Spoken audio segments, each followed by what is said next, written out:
How's it going, everyone, and welcome to another episode of No Excuses on VTWProductions.com and YouTube.com with your favorite show hosts, Arcel, Fenurian, and Volacel, and we're here to bring you the latest news and commentary on the video games industry for the week, such as it was.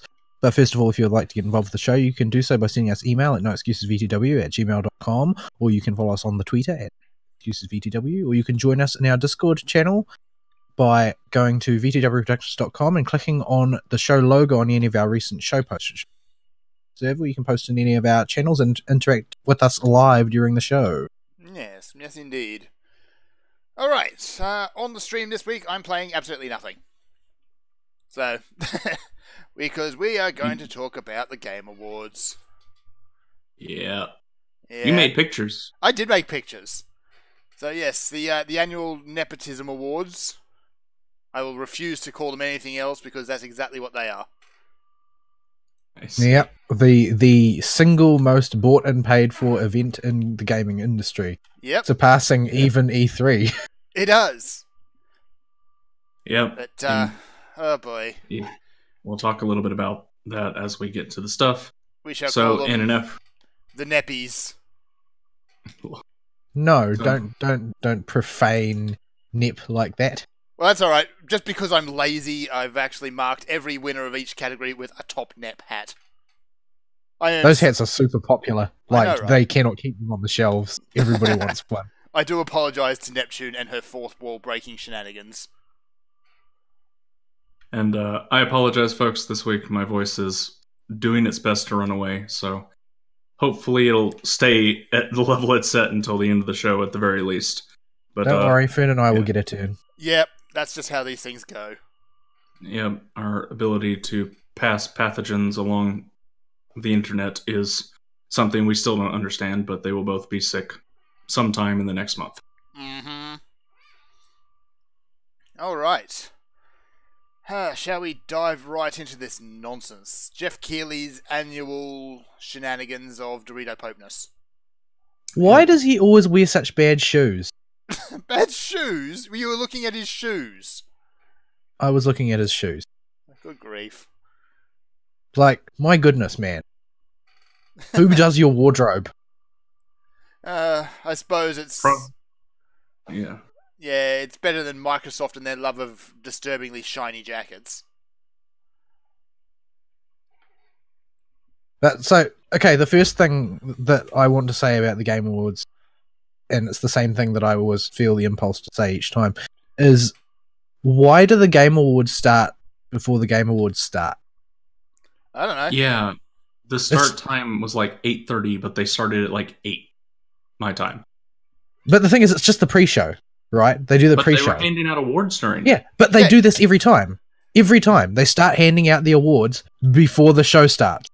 What did they hand out? Was it by and large all that esports stuff? No, that was by the numbers maybe, but they handed out like really important ones as well. Yeah, like there were genre awards there. Like at start time, they were handing out the RPG award, I think. You what? Yeah, the awards that people actually care about. Yeah, and it's the same last year. In fact, they'd given nearly all of them out last year by the time the award show actually started. Yeah. Like they were very restrained this time by comparison. I think last year it was Game of the Year, games for whatever they were calling it, games for impact, games for change, games for FNAF. Games for what does that even mean? Yeah. It means that they've got it. some particular critical darling that they need to receive a reward. Yes. And that was about it. The rest of it was trailers. Also, that guy from EA performing a circus act, which was hilarious. Wait, what? Now, I didn't watch this show. I watched a little bit of it, but I didn't have time to watch the whole thing. Likewise. And honestly, I was so super bored that I couldn't possibly have survived it. I've tried to sit through and actually watch the Game Awards in its entirety in previous years, and I just can't do it. It's a slog. It is cringy. It is almost completely embarrassing to watch. I got home from work and Abo really wanted to watch it, and he asked me to watch it with him. But I spent most of the time reading the chat in Twitch rather than watching the actual awards when I was actually paying attention. And the rest of the time I had it muted and was doing stuff in FGO. Fair enough. Well, I could probably watch it with somebody, but I don't think that I could watch it. I was not able. No. It's just, so I just want to go to sleep. It's dumb. Yeah, but every year they manage to out-cringe themselves, and this year's no different. Yeah. The Red Dead music was pretty good. Red Dead music I is guess. pretty good. Honestly, I don't think much of the orchestra, like as far as gaming orchestras go, they're just not. They're not really top tier. Meh. I think that's largely due to the sort of slapdash approach to sharing their material, but Yeah. Like, Where's Tommy the Tallarico when poor- you need him? Anywho. oh, what is dear. that noise? We'll get to the music when we hit that part. Yeah. Somebody was signaling in Morse code. Click, click. I was Yeah. Game Awards happening. Send help. yeah, that was probably my controller clicking. I'm grinding in Smash while we do the show. Fair enough. So yeah, was trying to stretch to find something good before we start tearing this train wreck apart. Nah, I think that's enough waffle. We've got plenty to waffle about yet. So, let's just dive into the top of the pile with some winners, I guess.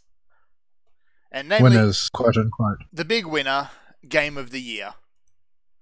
Well, first of all, before we do that, we Mm. need to review just briefly for those that don't remember how these awards are decided on. All right, I'll put So- that away then. What were the ratios this year? Was there any community voting at all I believe for any of them? fan base voting this year was 25% of the vote. Okay. You know, So, the people who buy the games, and what Keeley said on this particular topic was that he doesn't want fans to have too much of a say because they're too easily socially engineered. Well, he's And- not wrong. He's not wrong, but the fact is that there's no difference between socially engineering the fans and having the journalists decide everything. Sure there is. The journalists are You just- already engineered. No, they are like the tool by which the engineering usually takes place. Exactly. You're just It's cutting just that- out a step.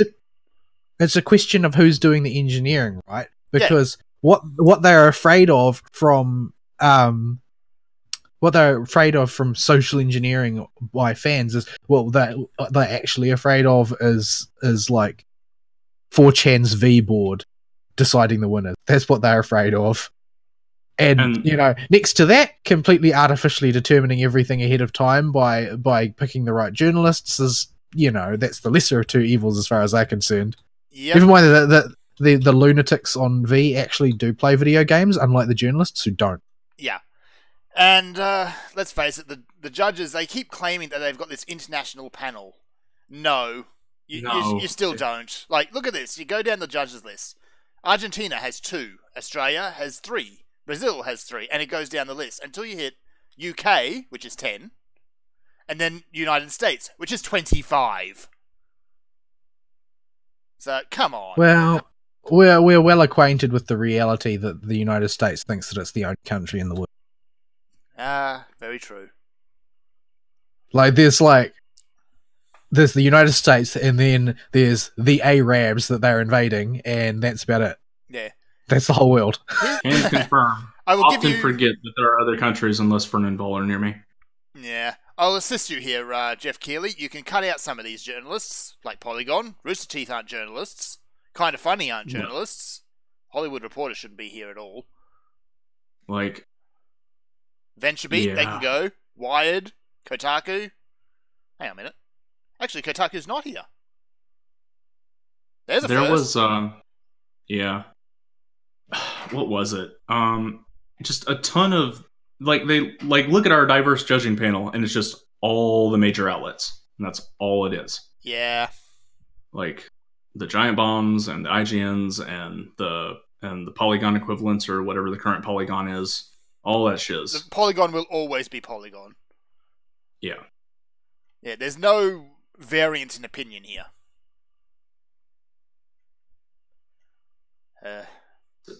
Yeah. So. Oh dear. Alright. That's enough of that nonsense then. So yeah. So basically, these awards don't mean anything. Yeah, they're chosen They're chosen by a panel of quote unquote. Yeah. You will notice this like right away once we start picking out the winners. How they give one game in particular, not to spoil too much, a buttload of awards, like every award in the book, but don't give a game of the year to be sure they spread out them awards and keep everybody happy. To be fair, they have spread them out a bit better than they have in previous years, at least. Yeah. Although there are certain ones which have to win. And certain ones which you've never heard of, but apparently are supposed to believe that they are super popular and beloved. Yes. I mean, they could be. These rando indie games, who knows? Alright. I'll put this back up and let's get on with this, shall we? So, Game of the Year. We're starting at the top. We don't want to do that one last? We'll start at the top. Because it only gets worse as we go down. So, this year's nominees are Assassin's Creed Odyssey, Celeste, God of War, also known as Boy, The Spider-Mans, Monster Hunter World, and Red Dead Redemption 2. Read the envelope, boy. Read the envelope. I have to admit, that was kind of funny. It could have been timed better, but it was a good gag. I'll give him half a point. Especially considering some of the other gags. My goodness. Oh yeah. Read the envelope, boy. Like, could have done the read it, boy, about 3 seconds before he did it, but it was an okay gag. Yeah. Every other pundit I've seen to it has basically been sitting there saying, "Say the line, say the line." So for those that did not watch the Game Awards, to get what we're talking about. The voice actor for Kratos and Boy got up on stage and opened an envelope and presented one of the awards. And the kid has the envelope, and Kratos, I don't know these people's names, he gets up on stage and gives the spiel about what the award is. And he looks at the boy, and he's not opening the envelope, and he goes, "Read it, boy," in the Kratos voice. It is pretty awesome. It was probably the best gag of the night, but that's not saying a whole lot. No, it's not. So, I guess we can just go along here. The winner of the Game Awards, just in general, was God of Boy. Dad of War 1. That's the best game in the year. The best. This was a game that, after the initial week, public opinion went from OMG, WTF, this is awesome, like, a new release always is with a AAA game like that, to the game's got some shoes. Yeah. It's pretty good, but this ain't Game of the Year quality. And then the week after that, nobody was talking about it anymore. It lasted like a month. Pretty much forgotten that it came out this year until the Game Awards started up to talk about it again. Yeah. Yeah. So it was good, but was it Game of the Year material? No, it had a lot of shoes that needed addressing. Like, a lot of shoes. Like, the fact that you cannot get any feedback on what's behind you in the game when you're surrounded by enemies on higher difficulties turns the game into 100% luck, whether you beat some of the harder combat encounters on the higher difficulties. Ick. Like, some of the backtracking and visual cues on where stuff is in the levels is just not good, to say the least. Yep. Like, there's a lot of little stuff like that just really could have been cleaned up if the game had some time to be polished. And polish, I think, is something you absolutely need for something you're going to label as Game of the Year. Absolutely. Above everything else, the game has to be set up and made good for what you're trying to do with it. Sure.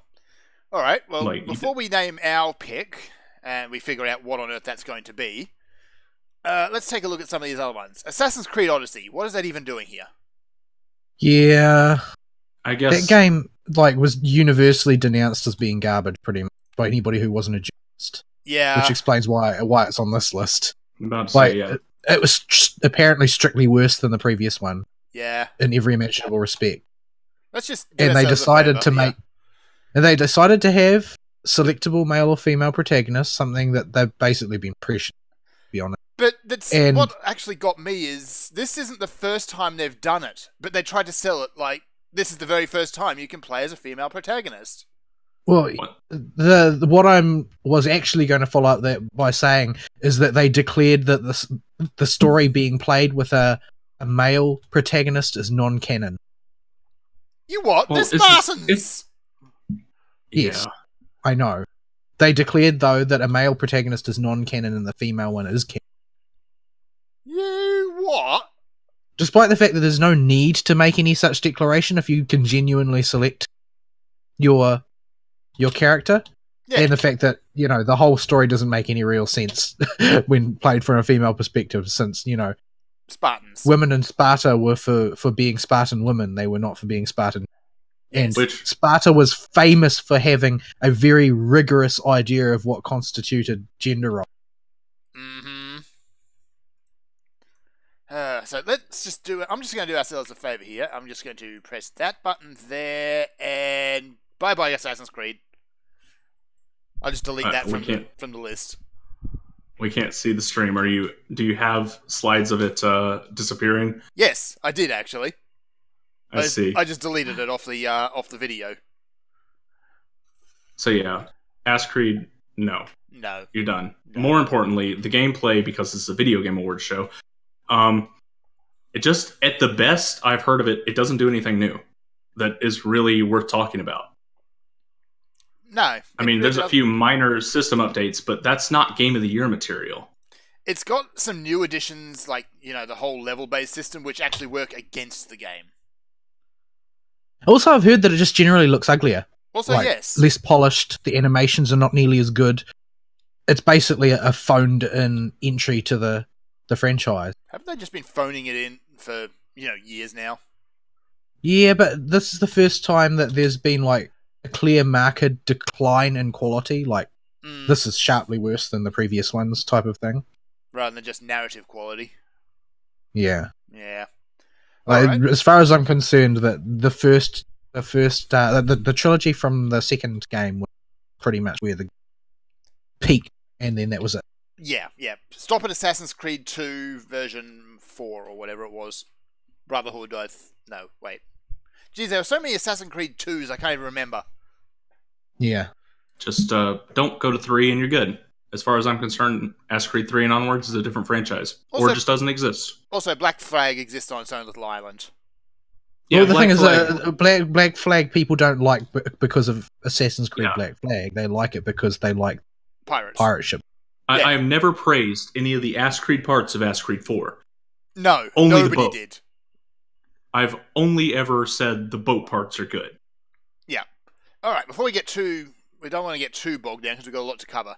The other games, Celeste, I did not play. I had not heard of. It's Was just, an okay game. It was perfectly serviceable as an indie game. It was a pretty good indie game. It could have done away with the allegory stuff if they'd actually taken the story and run full fantasy with it instead of doing, allegory for like anxiety or crap or whatever it was climbing that mountain. Then it would have been a lot better. They had something there they could have used, but they went libtard full. It's an allegory for mental disorders. Yeah, it's like I was talking to Fern before the show about this. Games writers and developers think that they're clever, but they're not. They're not. They don't have any profound or original thoughts. Period.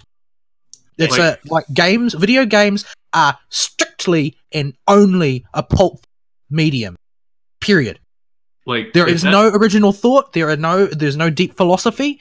If you're coming to video games to look for that, that's basically you looking in the wrong place. You are not going to find it there. And you can't introduce it there because it's consumed as a pulp. Yeah. So, what I like to point out to people when I talk about Celeste's story is Celeste's story is real simple to quickly explain. In Celeste, you play as a girl that plays a super hard Meat Boy style platforming game where you respawn quickly and die a lot, climbing this mountain and her initial motivation is simply because people say it's a bad idea and it's really hard, and she just wants to go do it. Okay, she gets on the mountain and she finds an evil mirror that creates an evil doppelganger of her that creates more surreal and supernatural challenges for her up the mountain. But the game goes on to stupid left-wing tirade about how it's all an allegory for anxiety and stuff. Like, no, you had a decent plot here, dudes. You had a good story. What were you doing? Yeah. You could have gone full hard on the sci-fi or supernatural elements here and had a decent story here, but no, they went. No, you got to be woke. Yeah, got to be woke, man. Honestly, yeah, they got super woke. It sounds like that had they just continued on with that story and left the whole, mental illness thing as a metaphor without pointing it out directly, perfect. Yeah, that's the sort of thing that you have some talking head come along afterwards and explicate on, and then you can take it or leave it. Yeah. There's no need to ram it down people's throats. And I think that's the best way to actually tell that kind of story and get that kind of message across. Subtlety. But yeah, and the gameplay in Celeste, though, was perfectly fine and serviceable. But it's an indie game. Yeah. Like, this game, for Game of the Year awards at a AAA Game Awards show, I expect, AAA video games. Every now and again, you do get an indie game that comes along that can compete on that level. Like, I talk up Hollow Knight to death, but I wouldn't stick it in a show like this. It doesn't fit. Largely because of the amount of money being thrown around.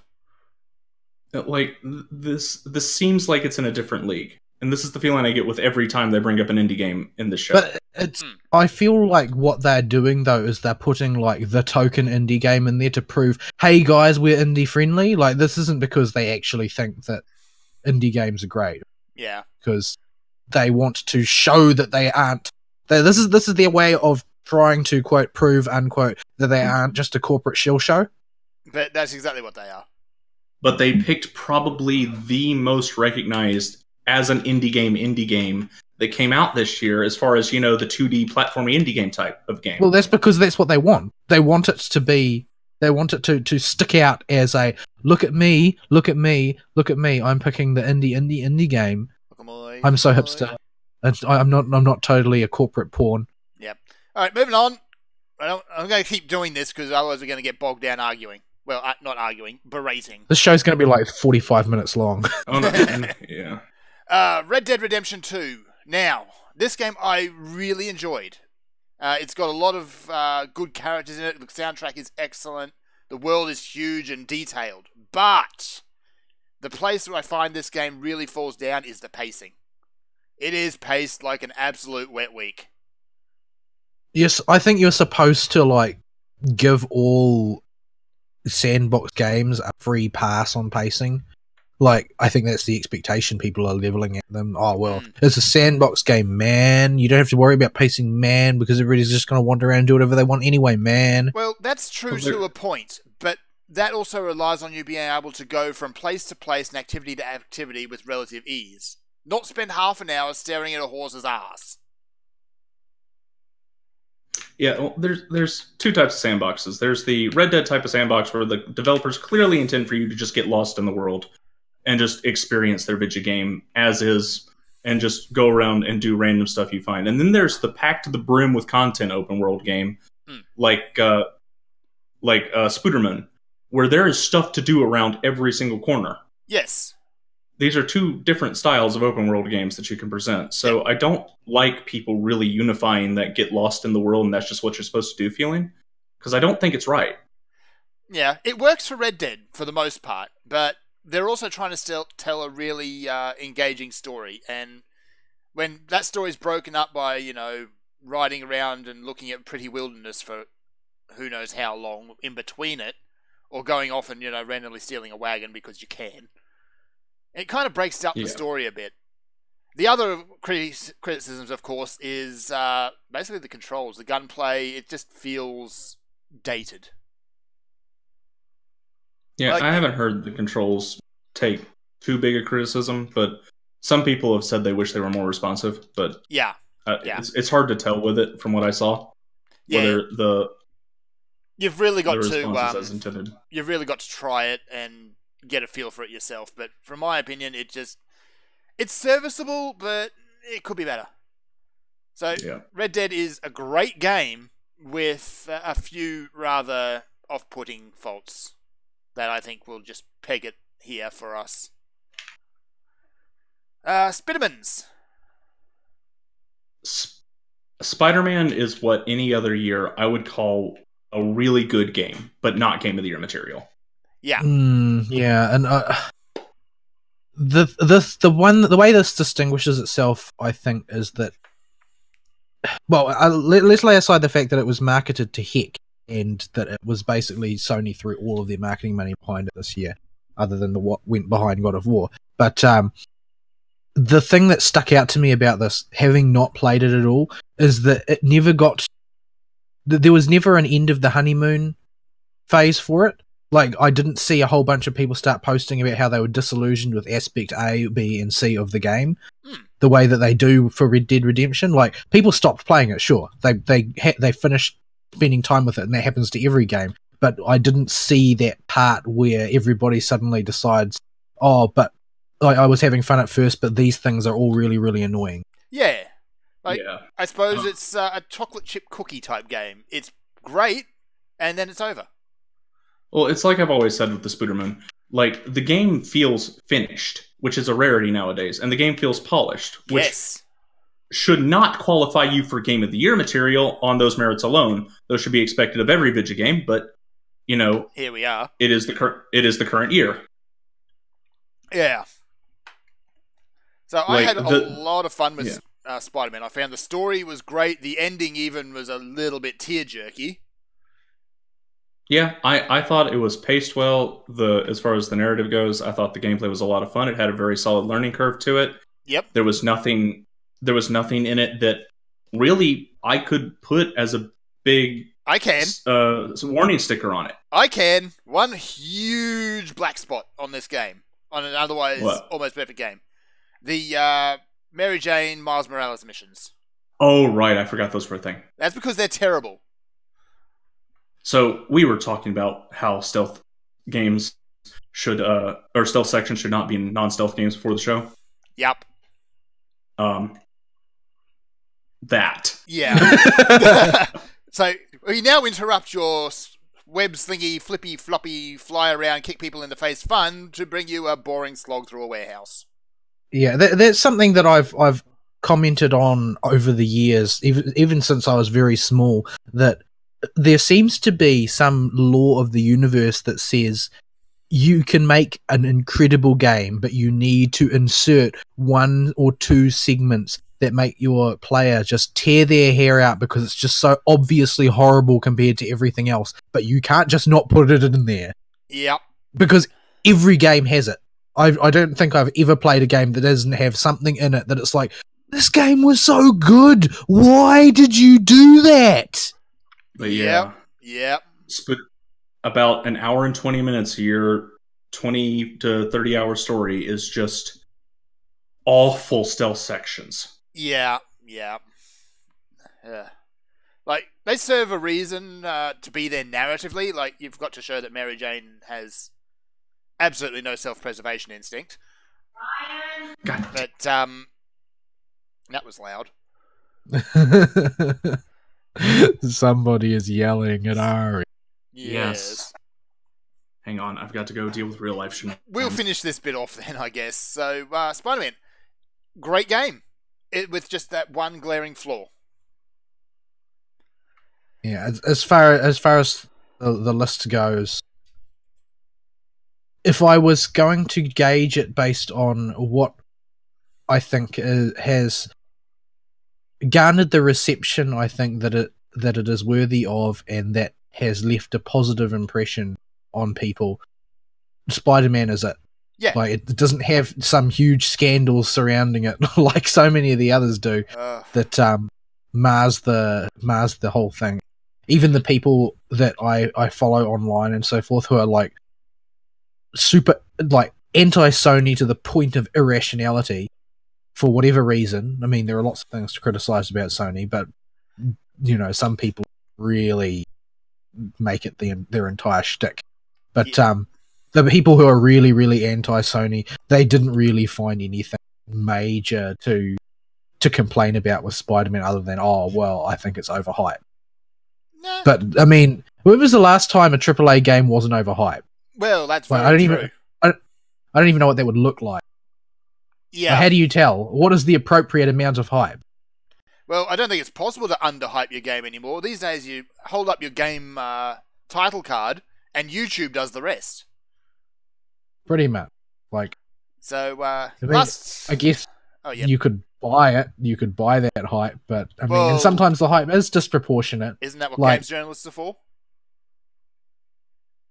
Like sometimes you do get disproportionate hype when the wrong person picks it up and decides to make it a thing.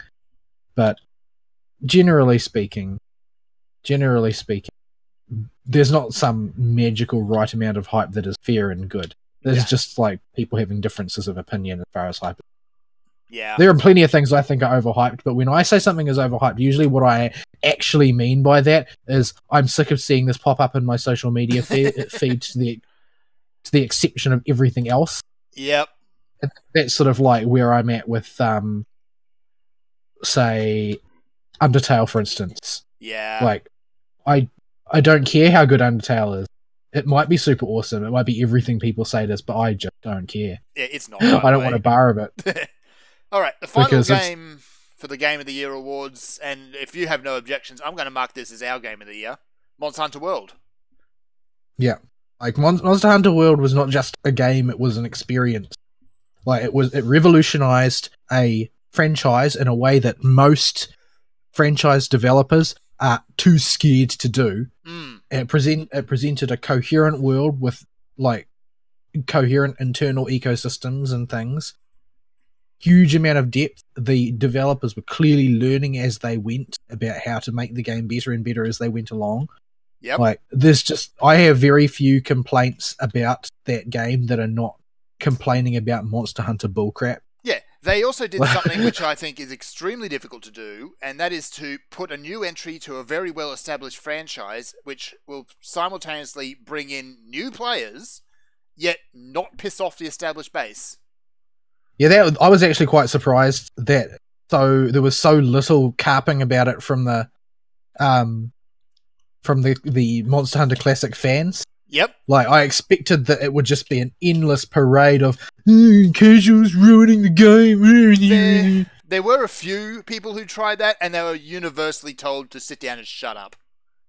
Yeah, like, you need a certain amount of new blood to keep a franchise going, and I don't feel like Monster Hunter World actually sacrificed any of the spirit. Mm-hmm. I think that what despite the fact I'm not a Monster player, well, you are now. From what I could tell, they didn't sacrifice anything intrinsically Monster Hunter in order to make the game more accessible to new people. Mainly, what was left out was faff. The loading times were streamlined. A lot of the impenetrability of it was reduced so that you could actually eventually figure out what you were doing by looking at things that exist within the game themselves. Yes. You didn't actually have to spreadsheet how many hits it took to kill a creature. Like you didn't have to write down how many strikes it took you to cut Rathalos's tail off every time and then converge on the answer. Like, you can work out roughly how most things work. Exactly. And how much damage things do. Like, that's quality of life. I don't think that belongs in the category of making something more casual. Yeah. So, any other year, if Monster Hunter World wasn't here, I'd put Spider-Man as our Game of the Year. Or at least as mine. Because it's, for more than anything, it is a polished, complete game coming right out of the box. And that's not something you see very often, but Monster Hunter World was that and more. Yeah, like, I just don't feel like a game that's only up there because it was finished and polished deserves to be called Game of the Year for doing its job. Yeah. Well, like, I think that the scenario with Red Dead, though, that they got the award because people are hyped for it, and they didn't want to put people off by pouring cold water on the middle of their hype. So, about Red Dead, actually, that cold water has been thoroughly dumped by Rockstar themselves over the last week with the monetization of Red Dead Online. Yeah. Oh dear. We're not going to get too involved in that, but let's just say it's pretty bad. Yeah, well, it's one of those things, like so many others that we've seen lately, where it could have been better. It could have been ameliorated if only the developers had told the truth. Yeah, there's a lot of that going around at the moment. Yeah, there's so much of it around where they think that gamers are dumb. We can just lie to them. And what are they going to do? They're not going to not buy the game. They're not going to not support the game. We just lie to them because they're stupid. They're stupid rubes. They'll give us money anyway. And enough of them will that they're sort of right about that. But that attitude chips away at your credibility long term. Yeah. So one last thing I think before we finish up on Monster Hunter World, by the way, they've announced that there is going to be a developer stream sometime tomorrow. Yep. I'm interested to see what they're going to be announcing.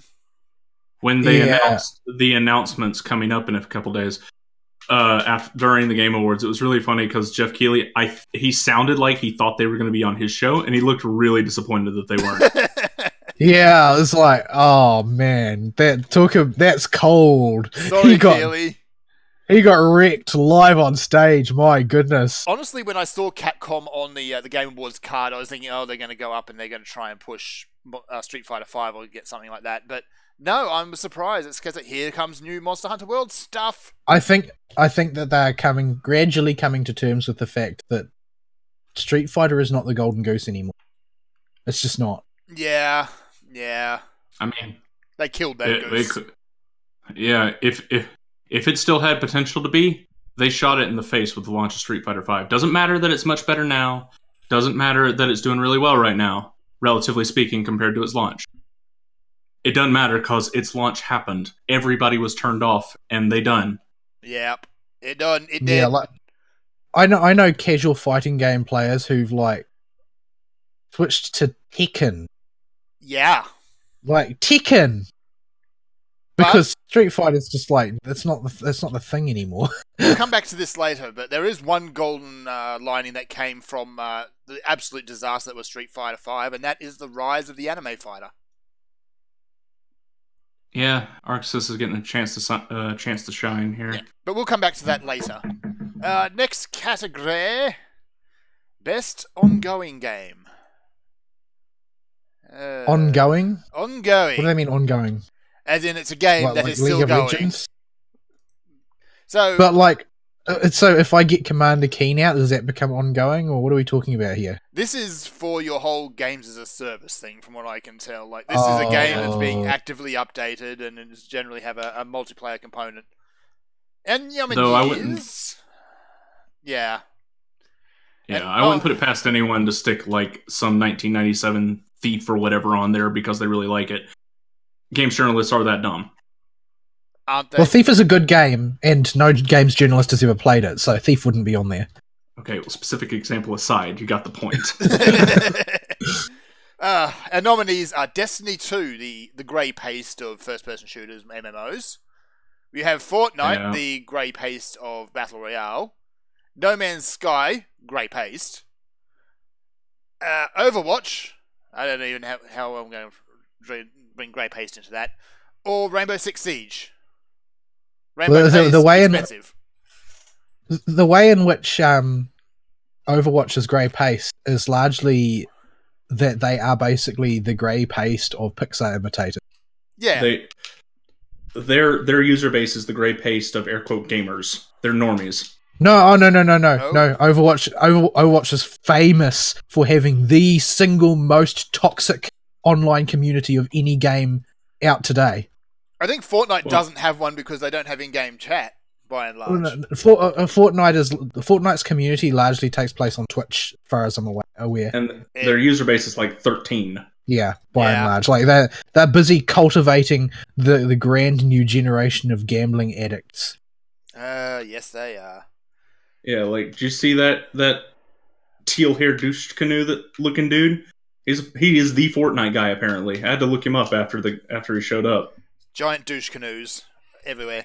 Alright, so, best ongoing game. So, of course, no surprise to absolutely anyone at all whatsoever. The top nep hat goes there. It's Fortnite. Well, I mean, last time they gave all of the awards to Overwatch, didn't they? Like, all of them? Pretty much, yeah. Like every award in the show went to Overwatch, Yeah. and I'm pretty sure they gave Overwatch something else as well this time around. I don't remember offhand. We'll get to it, I'm sure. No, maybe. So I know Overwatch won something. I think it was like best esports game or something. Yeah. Which you don't have on your category list. No, yeah, so they because won. it's not what we're talking about. Overwatch did win best esports game, and I think that's worth a mention because Overwatch is notorious for having an incredibly crap esports scene, like unbelievably inconsequential and bad. And to top it off, the people that do take the Overwatch to hardcores, they are some of the worst human beings on the planet. Oh boy, let's not get too bogged down on that, shall we? Again, but it's the truth. I know it's the truth. This is going to be like that time that you said that StarCraft makes you a bad person. Yeah, that is also the truth. So Fortnite, credit where credit's due. Fortnite does have a absolutely incredible update cycle.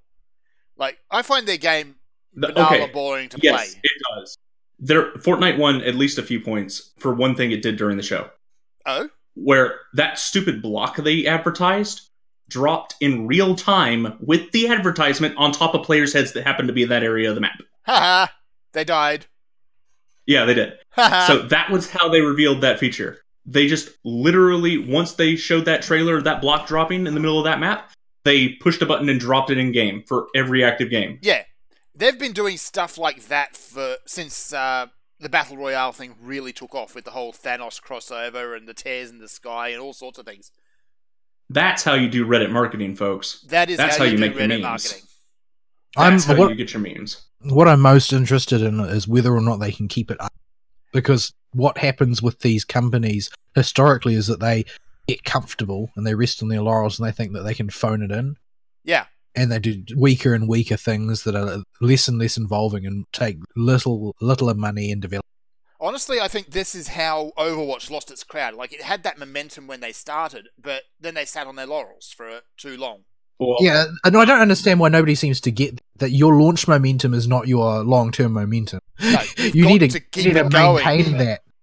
Yeah, Overwatch. And it's not easy. It's not easy, and it's never going to get easy. Mm-hmm. And that's what Fortnite Overwatch does well. has, they're just working their asses off. Yeah, Overwatch is also has the Blizzard factor. It does. Where Blizzard made that game. The Blizzard factor, at least, is becoming rather tarnished, let's say. So you've got your sort of built-in you've got your built-in popularity, but you also have the dumbest people on earth running it. Yeah. What other games we got here? Rainbow Six Siege. Just I've heard good things. From what I've heard about Rainbow Six Siege, it's almost like the FPS genre's Final Fantasy XIV, in that they had a complete implosion of a launch, and they actually managed to successfully recapture an audience. Yep. So I haven't really paid much attention. I just watched, really paid attention to this game when it launched. I saw it went face planted into the dirt. And it has a very strong and stable community now. Like, they rallied after their disastrous launch. Excellent. And it has a strong and stable community. Excellent. Yeah. I don't know if the game is any good. I just know that people play it. Fair enough. I've heard nothing but good things about the game nowadays, but I also have trouble separating it from all the other games that have that, like, not same gameplay style, because it actually has a pretty interesting gimmick, but it just is another military shooter. It's another Tom Clancy game. Yeah, like, it's another SWAT, police, military, etc. shooter. So the aesthetic just gets stuck, and I often confuse it with other games. Yeah. Destiny 2 released Forsaken and somehow managed to even piss off their fan base even more. Yeah, I will echo what I've said about that dumb expansion like 4 times now. It's a step in the right direction for where Destiny needs to start working towards, but it ain't good. It's not the biggest. It needs to be a much bigger step. Yeah, instead of continuing to crash and burn, they pulled it up to level. Yeah. But honestly, their game is just so bland. Yeah, and that's both its strength and its weakness. Yeah. Strength is that there's nothing to scare you off. Its weakness is there's nothing to draw you in. Yeah. An audiobook game should not win any kind of award. That is that game's purpose. You listen to audiobook. The final nominee was No Man's Sky, which has been an interesting journey, I guess. Let's face it, their launch was infamous. I wish I had that Kazoo Jurassic Park queued up, actually. But over the last 12 months in particular, they've really pulled finger and actually started fulfilling some of those promises they made when they originally launched it. And have gone and even started going above and beyond that with, new content and actually fleshing out games or parts of the game that were lacking. So it's not an overly awful game anymore. So... Yeah. I don't know if that... I just don't know if I feel like that merits them a place in an awards show. I think... the game that was a disaster is now redeemed. Yeah. I think they deserve kudos, particularly because they haven't asked a cent for it, unlike certain companies. Like Destiny 2. There's another example. So, yeah, kudos for fixing up your games. I still don't know what you're doing here, though. So, that's this whole ongoing game section is games that, except for Overwatch, that hit a really hard bump and managed to pull the plane out of crashing straight into the ground, and they might be able to land it on its belly. Yeah, the exception, of course, being Fortnite, which has had their initial launch and has just keep strapping on new rockets. Fortnite's in the kiddie pool of analogies. I know. So, I don't need to add it to that one. Of these ones, we've got 5 and 1 sad puppy. There is absolutely no significance to putting sad puppies in the empty slot, by the way. Where should we put our choice for this? On the sad puppy? I don't have a choice for this one at all. I just don't care for about ongoing games. For ongoing games, probably Warframe. That's what I have heard from talking to people. Yep. Is that it's chugging along nicely. All of the people that actively play it think it's great. I mean, it's not super abusive. It lets you choose how to play whichever way you want. Shills relentlessly. Yeah, I'm having that difficulty right now. I don't understand a thing about what's going on in this game. They've just put out their brand new giant expansion, Space Ninja Communism. Yeah, well, at any rate, at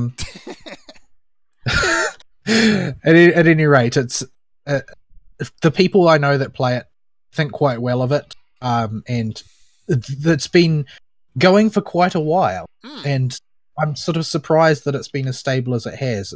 And just in that email we answered the other week was what Zerethus was recommending as sort of the MMO slot as far as expenditure of time on grind games goes. So yeah, I think that it's probably got the most to commend it. It's quiet, it's proceeding quietly, but it's not if I was going to go for sheer popularity, it would have to be Fortnite. But the thing with Fortnite is that I'm highly suspicious that it's going to be viewed in future as a social ill. Well, we're already kind of going that way. I was actually very pleasantly surprised when I had a lady in the back of my taxi, and she was telling her kid, "No, don't play Fortnite. It's a bad game." This is a 6-year-old kid who was demanding to play Fortnite, by the way. Yeah, 6-year-old kids should not be playing Fortnite.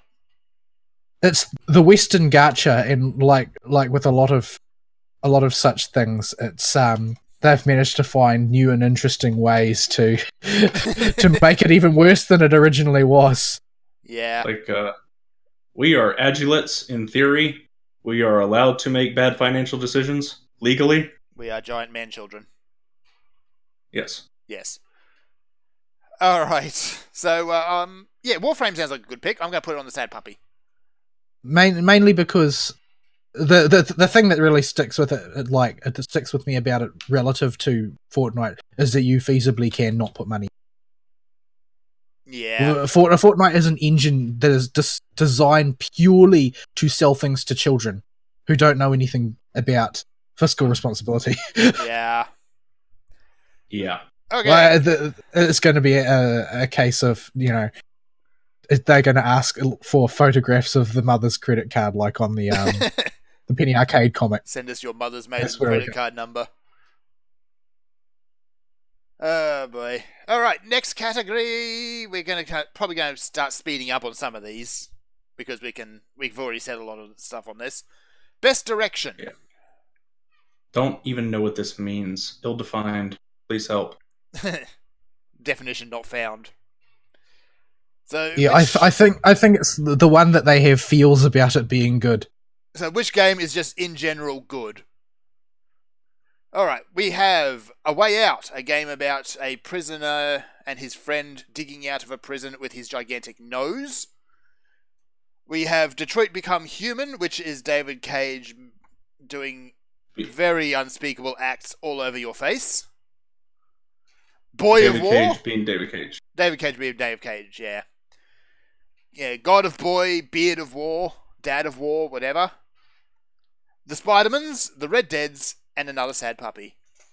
So yeah, best direction, apparently it could either mean games that do stuff new and do it well, or it could mean games that refine their whatever they're doing and just do it better than the things that have come before. But you can't have both those definitions. That doesn't work. But both those types of games are on this list. I think it means most auteur. Most auteur? In that case, why did Detroit Become Human not win? That's about as auteur as they come. Yeah, but it doesn't have any mechanics. So, if you can add auteur mechanics, it has then robots. Maybe you get more points. I don't know. So the winner, of course, was Beard of War. Boy. Which, again, solid game, good story. Moving on. Really, yeah, we've been through that. We've been through that. A Way Out didn't... Well, it's an EA game. I mean, I'm not going to give EA money on principle these days. But it seemed to do all right. People seemed to enjoy it. And then once they played through it once, they immediately forgot about it. Is that the one that's made by the guy who's clearly insane? Yes. Yes, it is. He's clearly insane. He is clearly insane. I don't know who the Gucci are talking about. Apparently they let him off the leash a little bit again today as well, but he didn't flip any birds or call EA... Oh, is that the dude that was at the very start of the show? Yep. Oh, that guy. The one that last time he was, obviously drunk. Yeah. Really drunk. Really drunk. Not a little bit drunk. He was barely standing. Yeah, he was extremely drunk. A big fan of that guy. He kept linking me videos about him. Oh, he ascended into memehood immediately after that. That was pretty inevitable. Yeah. So for this game, best direction, I guess it's who directed them the best? Which one actually stayed on task the best, maybe? Spider-Man? A whole lot of things. Spider-Man, best direction. If you're talking about best direction in terms of taking your genre and refining it, it took the Arkham genre and did a lot of good things with it. Yes, that is true, if we take that definition. Yes, it did. Red Dead Redemption... I don't feel like that's what they're talking about somehow. Yeah, I don't think so either, but I'm not sure what you would call it. I don't want to give David Cage any kudos whatsoever. So, actually, I'm going to do this. There we go. I'm going to put that there too, by the way. At least temporarily. So, I'm just going to remove David Cage's masturbatory aid from the running. It got a whole lot of nominations on random crap. Of course Nobody liked it, though. Nobody liked it. It's the only well-known thing about it is that nobody actually liked it. Yeah. Okay. I guess... No, it's not strongest story either, because that's what best narrative is. Unless best narrative is best brainwashing tool. Yeah, I genuinely don't know what maybe it's just this category is. Most remarkable design decisions, maybe. Yeah. I'm going to give it to Spider-Man because I think Spider-Man just deserves kudos. I don't think that there was anything interesting directorial in there. I think that it was they did the Arkham thing, and it was subtly better. Yes. There was nothing which was a clear design innovation of any sort. Yeah. I think the director just failed on that game by not smacking people's hands away from the design documents when they were putting in those stealth missions. Pretty much. It's like, well, we paid the intern that much money. I mean, we got to stick something in. Yeah. So. Yeah. Don't even. All right. Like, web swinging was good, sure. Best, you can control your direction when you swing your web pretty good. That's what best direction means. Got it. Spider-Man wins. Done. Okay, best narrative. Which of these 5 games had the better story? David Cage's Robot Rage, Band of Deers. That, I don't know what I was going with that. Brain malfunction. God of War. Fine, I'll call it its proper name. Life is Strange 2, Spider-Man, Red Dead, or Sad Puppy. What category are we talking about again? Best narrative. So what was the best Life story? is Strange does not belong here because it does not exist. I'm not joking. It doesn't exist. Really? The game's not out. It's not out yet. To my knowledge, it was never released. I'm going to have to look this up. When was this supposed to have released? Let's see. Wikipedia. I don't think the entire game is out. I think the first episode was out. Alright, initial release was September, and that was episode 1. It's episode 1. It's not even complete. Yeah, so what if the narrative turns to complete trash? Yeah, so get that out of here. Just be gone. Be gone, Tumblr thoughts. You don't get an award for the first episode of a TV show. Like, oh, your pilot was really good, so we're going to give you an award. Yeah. Yeah. Like. Yeah. So, incidentally, I'm sure this comes as absolutely no surprise.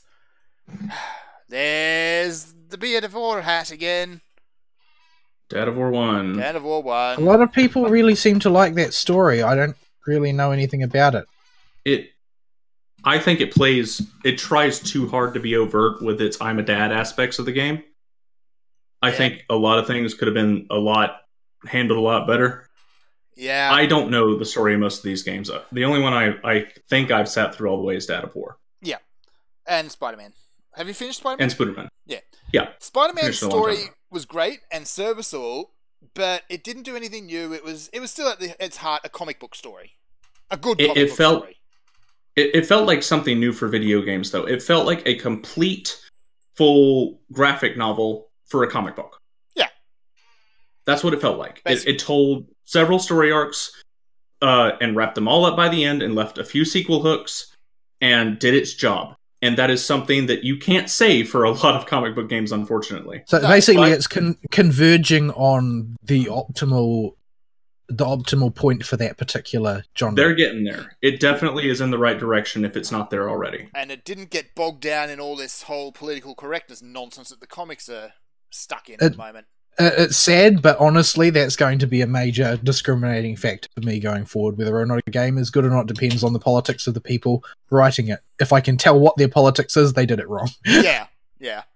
And finally, I'm not even going to talk about Detroit Become Human because, come on, it's David Cage. David Cage. We've talked about David Cage before.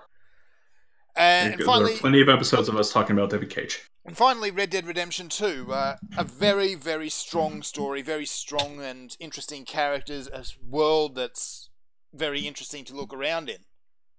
Yeah, but unlike Spider-Man, which has stuff happening all the time and has some part of the plot or a side story moving at all times. Yep. I think pace breaking and the nature of Red Dead's open world gameplay should take points away from it as a narrative. I think so too. Yeah, pacing is part of narrative. Yeah. If there is no way to keep the pace, no matter how hard you try, if there's no feasible way to play through the story in a way that delivers the plot correctly, then that's bad design. Yeah. There's bad narrative design. I think you can play, if you play the story just going mission to mission to mission to mission, there's still going to be a lot of horse butts in that. Yeah, you're going to be out there doing your full 30-second skinning animation several times during the course of that, even if you do that. Yeah. It takes 30 seconds to skin something. It takes a long for the bigger stuff. time. It does, yeah. Like doing a buffalo takes. Whose about 40 idea seconds. was that? But realism. That's not realistic. Realistically, It takes about half an hour. It takes more than it doesn't. Well, realistically, if you're going to be talking about skinning an animal, it could take a very, very, very long time. Not counting all of the tanning and curing processes. But yeah, if you want to keep the skin, good luck. You're going to be there for a few weeks. Yeah, you don't. If you've that's one of the things that I don't understand about sometimes when people are designing games for very similar feud. That once you have sacrificed realism, you can't reclaim realism on that same axis. It doesn't make sense to try. Mm-hmm. So why would you attempt to reclaim realism on the point of how long it takes to skin something when you've already sacrificed it for the sake of expedience? Yeah. People know that it takes longer than that to skin a buffalo. They already know that. Yeah. So why are you then trying to remind them? I think Red Dead's biggest fault, aside from its pacing narratively, of course, is that it sacrifices fun for realism.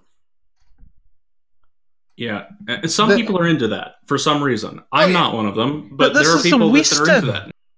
This is a Western. It should be following Western movie tropes. It shouldn't be following what it's like to be a pioneer in America. Yeah, that's what we've got other games for that. And while it does Oregon Trail. I was going to say Oregon Trail. Everyone thinks Oregon Trail. I was very good at the second one. All my friends died of dysentery. And actually, all my enemies actually died of dysentery as well. Everyone died of dysentery. So, I'm going to put our nomination on this one for Spider-Man. As of the games I played, Spider-Man definitely beat Dead of War. Yeah. Okay. For Western games that would make the category anyway. Charging on, this one we're probably going to skim right over really, really quickly. Best indie game.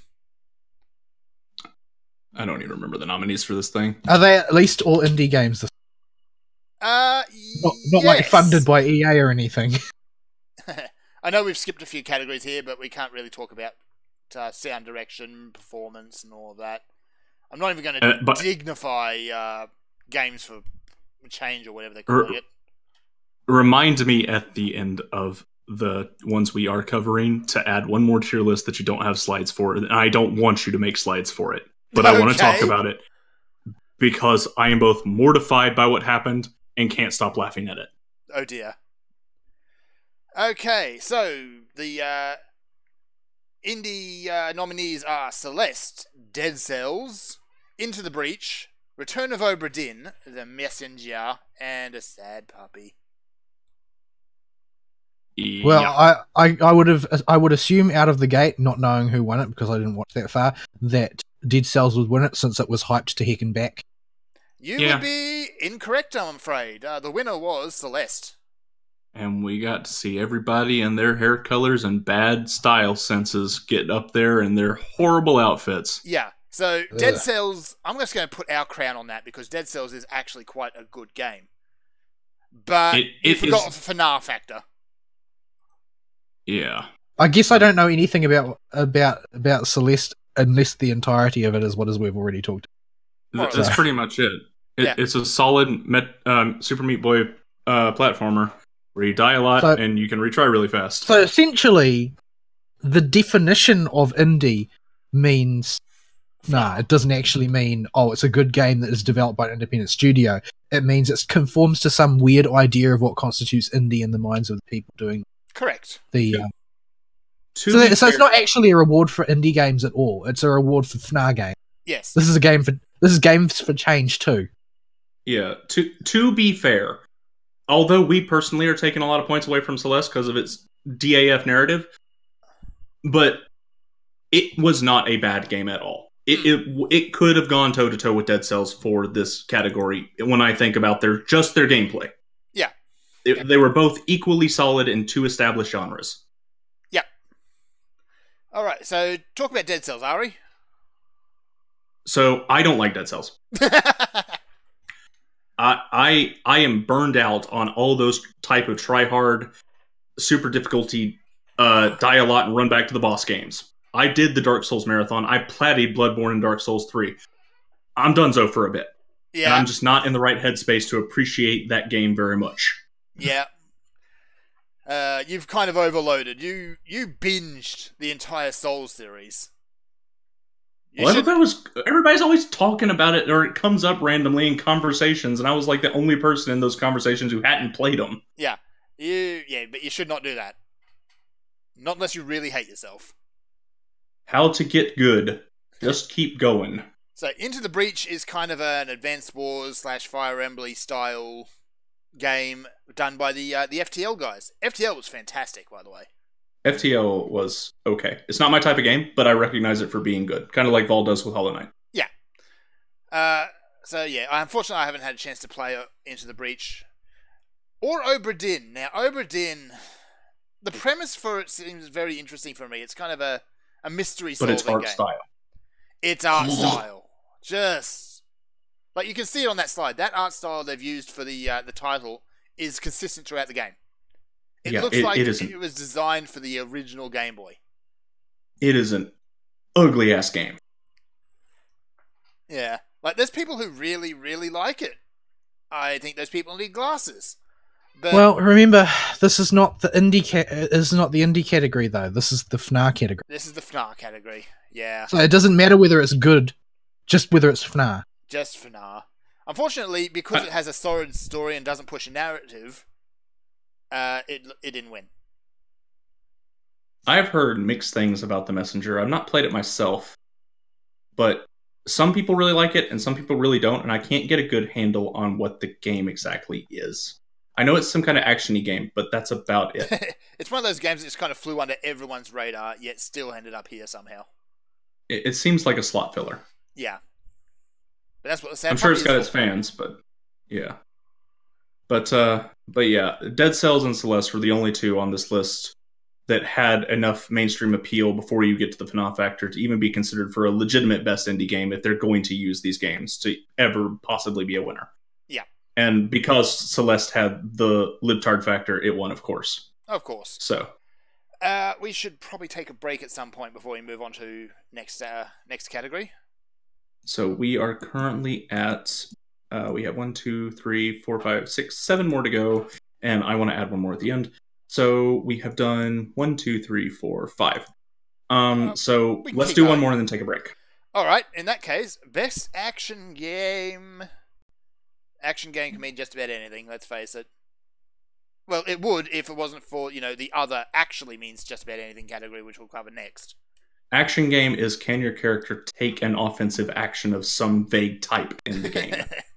Then it qualifies. That's a bit broad. I don't know, because even if the gunplay wasn't in Mirror's Edge, it would still be an action game. Yeah. Yeah. But so we can't even use that. Yeah. It's like if offensive actions happen at all. Yeah. I'm gonna is it some sort of fast-paced doing of things? Active play rather than turn-based or passive, I suppose. We could stretch this definition all day. Let's get to the nominees. All right. Best action game nominees are Blops 4, Dead Cells, Destiny 2, Return of the Grey Pastening, Far Cry 5, and Mega Man 11. Mega Man 11 has been really fun for what I played of it. Mega Man 11 is a glorious return to form. Yeah, it has some shoes, though. I don't think it deserves Action Game of the Year because it has some issues, but it is a really good game. The biggest one being the level length and lack of checkpoints makes it start to reach into that Dead Cellsy, Soulsy category of run all the way back to the fracking boss to get 2 more attempts in. Yeah, but that's what Mega Man's always done, I suppose. Yeah, but it used to be a 5 to 2 minute run back to the boss in Mugamoon, not 10 plus with scripted mini bosses on the way that take time. So the winner, of course, is Dead Cells. Because it got nominated for a couple of other things, and it was going to eventually kind of hit that mark. Yeah, I think that there's there's definitely a culture of, well, there are certain things it's too dangerous not to give them an award. That would be one of them. Like, nobody wants to end up being like the Oscars refusing to give Lord of the Rings, Fellowship of the Ring, Two Towers any awards at all because they didn't want something to go to a movie that wasn't made in Hollywood. Yeah. And then when it came down to it, everybody was so outraged by the time that Return of the King came out, they had to give every reward to them. Yes. Like, nobody wants to be in that situation. No. Yeah. And yeah, Dead Cells probably deserves some kudos here. Yeah. Well, I don't see how it's meaningfully worse than the games that are winning other categories of its type. Yeah, it's not worse than Celeste. Yeah, it's not. It's on par with it. And the stuff they have here, like, it's good games, but they all have shoes. And Blops is Blops. And Blops is Blops, yes. Yeah. They're all good games with shoes. Like, yeah, Blops is, of course, Blops. Destiny 2 is bland beyond all reason. Far Cry 5 was good, I guess. It's hard to tell. But because we're not on the left, and the left was angry about this game, it's going to skew our opinion of it. What game are we talking about? Far Cry 5. Oh, right. Because the game was decidedly not political. Yeah, that's rather pathetic, to be honest, that they were so mad that it didn't get political, because we all know what it wanted them to say. They wanted a game that was the sort of game they would make. In other words, a blind political polemic. And it wasn't a polemic at all. It was just a story, and a mediocre one. Yeah. So why can't I shoot the conservative dude? The problem with I am grossly offended. Here's a 20-minute video complaining about it. I know, right? So the problem with Far Cry, I think, is, okay, it's still a game, but at the end of the day, it's still the standard generic Ubisoft sandbox. And it did everything the exact same way and had a worse story than any other one so far. Yeah. And it had its shoes. The multiplayer bug compilations for that game are hilarious, but they're still numerous. And it's well known that game had a lot of launch problems. Oh my, yes. I think that the problems run deeper than that. Like, directorially, I think it was idiotically designed. It's a game that is a sandbox that constantly, forcibly interrupts you and forces you out of the sandbox to do mandatory things. Constant. Yeah. Okay. One of these sandboxes that as soon as you are on a mission, you can't sandbox anymore. Stay on the rails. And the hidden quest, main story quest that activate on a timer, even if you're flying a plane, the guy will knock you out and drag you off to the HQ. Oh, right, I forgot about those. Yeah. Hit the hell. It's a good... But yeah, good game with shoes. Good game with shoes. Mega Man, good game with shoes. You know what I'm going to actually say, though? My action game of the year? Monster Hunter World. Yeah, because that's the category it belonged in. Yeah. Yeah, the RPG aspect of Monster Hunter is very optional. Yes. Like, you play with numbers, but at the end of the day, it's primarily about skill. All that is the bigger one wins. There's no thinking about it. Who has the bigger stick? Yeah.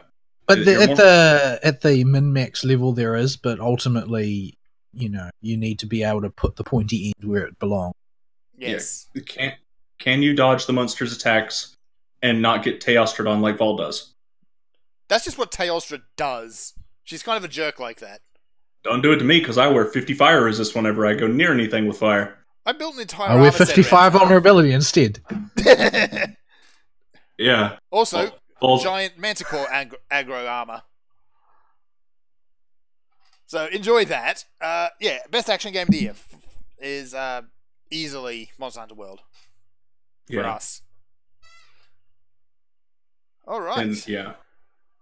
So okay. We should break. That's one before halfway, so yeah. We'll do it. Now's a good time. All right. Let's take a break, and we'll be back in about 5-ish minutes after we go get some water and stuff.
And we're back. With more nepotism. Yep. So yeah, Fern has just informed me that he's on time limit, so we got to kind of blitz the rest of these. It's nothing beyond our normal time limit anyway. Yeah. So, let's see here. Next one, you're the one with the list up, Fern. I do have the list up. So, best action adventure game, or the brought to you by the Department of Redundancy Department. Yep. Yeah. A whole lot of games we mentioned already and talked about. The only one we haven't, I think, is Tomb Raider. Yeah, do you really want to talk about Tomb Raider? I'll give you the long and short, folks. The series has lost its luster the more loot box crap they shove in it with the reboot. It just seems like they've just released the same game 3 times, honestly. It's just Assassin's Creed, basically. Just with dirty, grunting Lara Croft. Pretty much. Yeah. I guess there are people who are into that, but... I guess. So... Yeah, I mean, first game was good. It was a solid, 3D game that had a lot of things done in the vein of, like, the Metroid style of games. But... yeah, whatever. Yeah. They've crammed microtransactions in it up the butt. There's loot boxes in Tomb Raider! Why? How? Because you gotta have them now, man. Cosmetic stats, helpful items. Ugh. Alright, so to continue with the theme of redundancy, the winner was God of War, because of course it was.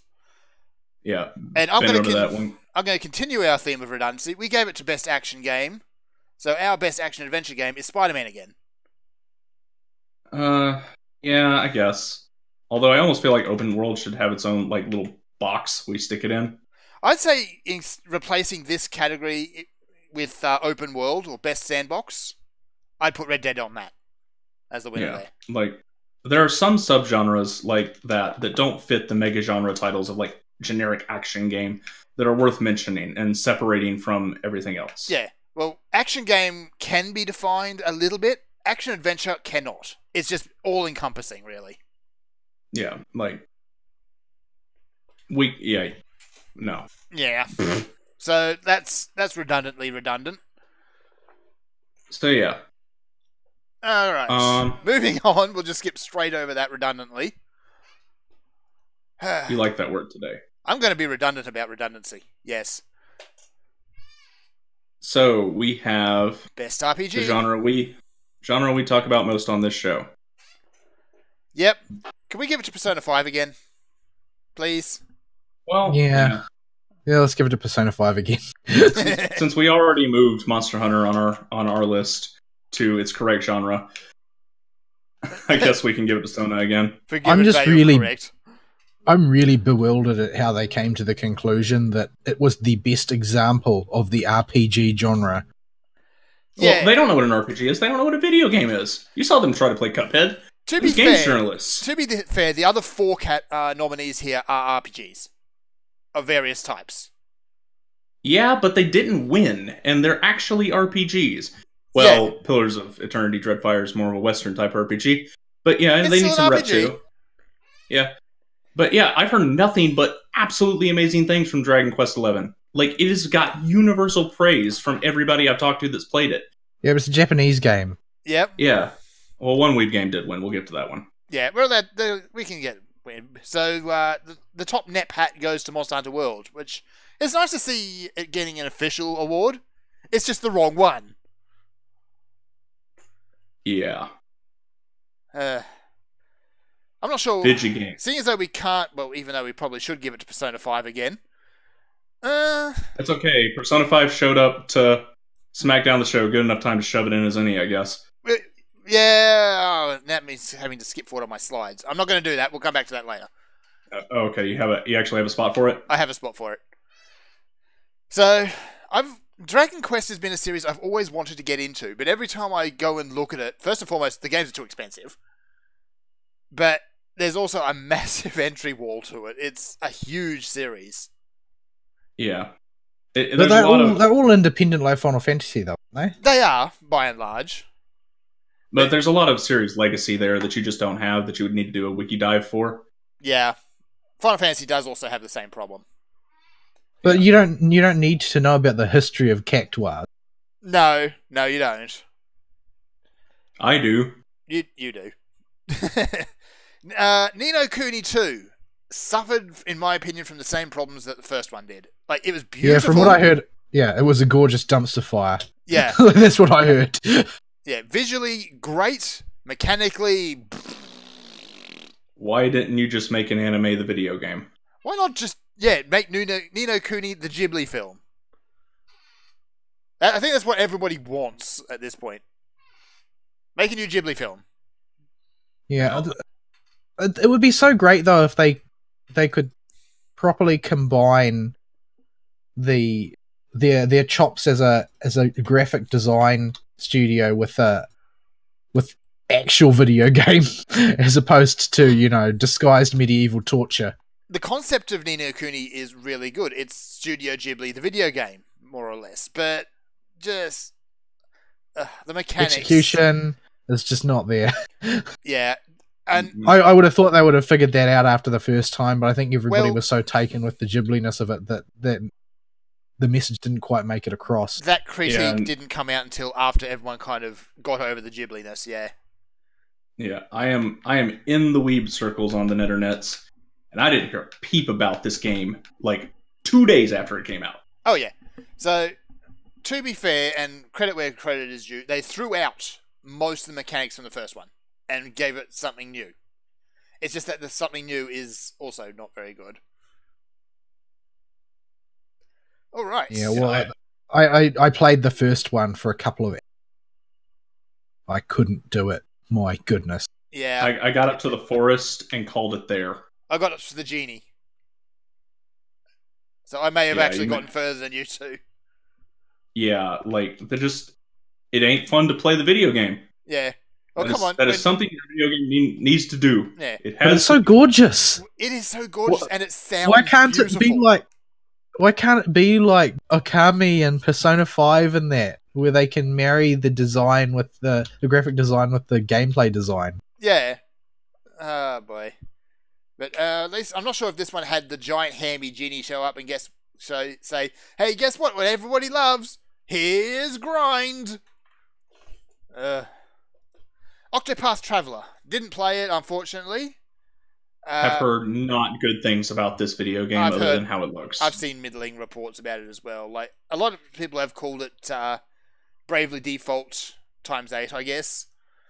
Bravely Default, the watered down edition, is what I've heard. Yes. Yeah. I have heard they try to spread their game too thin. Yeah. Yeah. There is a lack of interactivity between the stories for the entire first third of the game. Yeah. And it's got pace and shoes up the butt. Yeah. And finally, we have Deadfire. Pillars of Eternity 2. Western RPG. Yeah. Of that blob of that genre, I thought the first one was the best, with the Tides of Numaguchi and the other one. Tides of Numaguchi has serious pacing shoes as well. Yeah, that one was quite bad. And there was another one where there was like a lizard prince dude and like 6 dudes. And you were a Divinity? Magic. Yeah, Divinity. It's in that bucket of the rebirth. I don't even know why I was able to tell what he was talking about. It beats me. But Divinity is the other big example, of course. So, Pillars of Eternity 2, Deadfire, competent, and it has pirates. Which is, of course, a winning proposition for any developer. It would if they'd stop ruining them. Yeah. Stop ruining pirates, AAA industry. What do you think? Where should we put our pick for this? Dragon Age? Or Persona 5? I didn't play any of the actual RPGs they picked. Yeah. I want to play Dragon Age. It looks really, really good. Dragon Age? You mean Dragon Quest? I was like, sorry, Dragon Quest. Like, is there a Dragon Age game? What did I miss something? Yes, yeah. There is, but we'll come back to that later. There's a lot of later going on. So Dragon Quest, I should say. So what do you think, Dragon Quest or Persona 5? I would say Dragon Quest based on fan response. Okay. So there it is, Dragon But Quest. just nobody's complaining about that one, and it's the best you can hope for. That's not a good metric. It's what we got, though. Yeah. So, moving on, we have Best Fighting Game, which only has 4, so you get a sad kitty as well. Oh dear. So the punch 'em up genre has not had it had a bad year last year. Ooh, my yes. It's coming off a year that had some niche titles people liked, but nothing really solid. This year, It had some spectacular dumpster fires. yeah. This year though, we got the weeaboos coming to save the day. Japan came over with their Vidya and are like, look at this anime. And everything was so anime.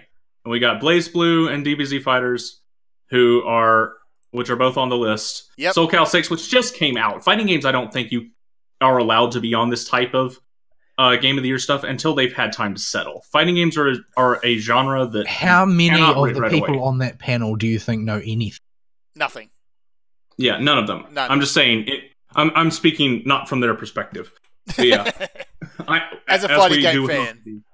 Yeah, as a video game player, because I hate the word gamer, I am correcting it.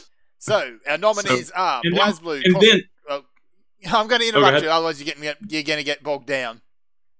So, go. BlazBlue Cross Tag Battle, Dragon Ball Fighters, Soul Calibur 6, and what is that even doing here? Street Fighter 5 Arcade. You don't get to release an update for your game, Capcom, put it in a box and call it a new game. That's cheating. That is cheating. And for that, disqualified for cheating. Get out of here. Yeah. Get out of here. You had your shot. You done goofed. Learn from it and move on. Yep. So the award winner was actually surprising. I was expecting it to go to Soul Calibur 6 because it's not a weeaboo fighter. Yeah, and it's new and hot right now. Exactly. Get all that ad money. The winner was Dragon Ball Fighters. Dragon Ball Fighter Z. So yeah. It is probably the most solid of all the games on this list from the little bit I played of everything here. Arcade Edition is supposed to be good, but that thing takes 60 gigs on my hard drive, so I don't have it installed right now to tell you. It is quite silly, yes. Punching games shouldn't be that big. Yeah. So Ari, I guess this one's on you. Where would you like to put our pick? I think DBZ Fighters, they got this one right. It is the most solid of all the games. It combines being solid with being accessible.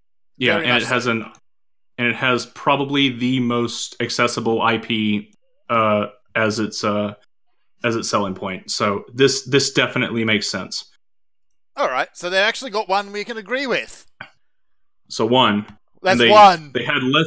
It's because they had less choices to pick from. Yeah. Credit where again is due. BlazBlue Cross Tag is a lot of fun. It is, but I would not say it's a solid fighting game. It's got shoes. It is got a lot shoes. of fun to play. But once you get out of the super casual level and people start figuring out some stuff, that game is hard to. Everybody's enjoy. playing Goku Black. Everyone's playing good. Yeah, everybody's playing like Jin, like Weiss or something. Not Weiss. Weiss is low tier, but somebody else, and just 100% you to dead. Yeah. At least it's not the Scythe. Is it not the Scythe guy over and over again? Oh, the Scythe and Team Scythe is in the game. Team Scythe. Gordeau is a thing, and like if I see, thankfully, all Gordeau players use Gordeau as their avatar, and you have to walk up to people in the lobby when you go into a ranked lobby to play people, so you just don't challenge any of them.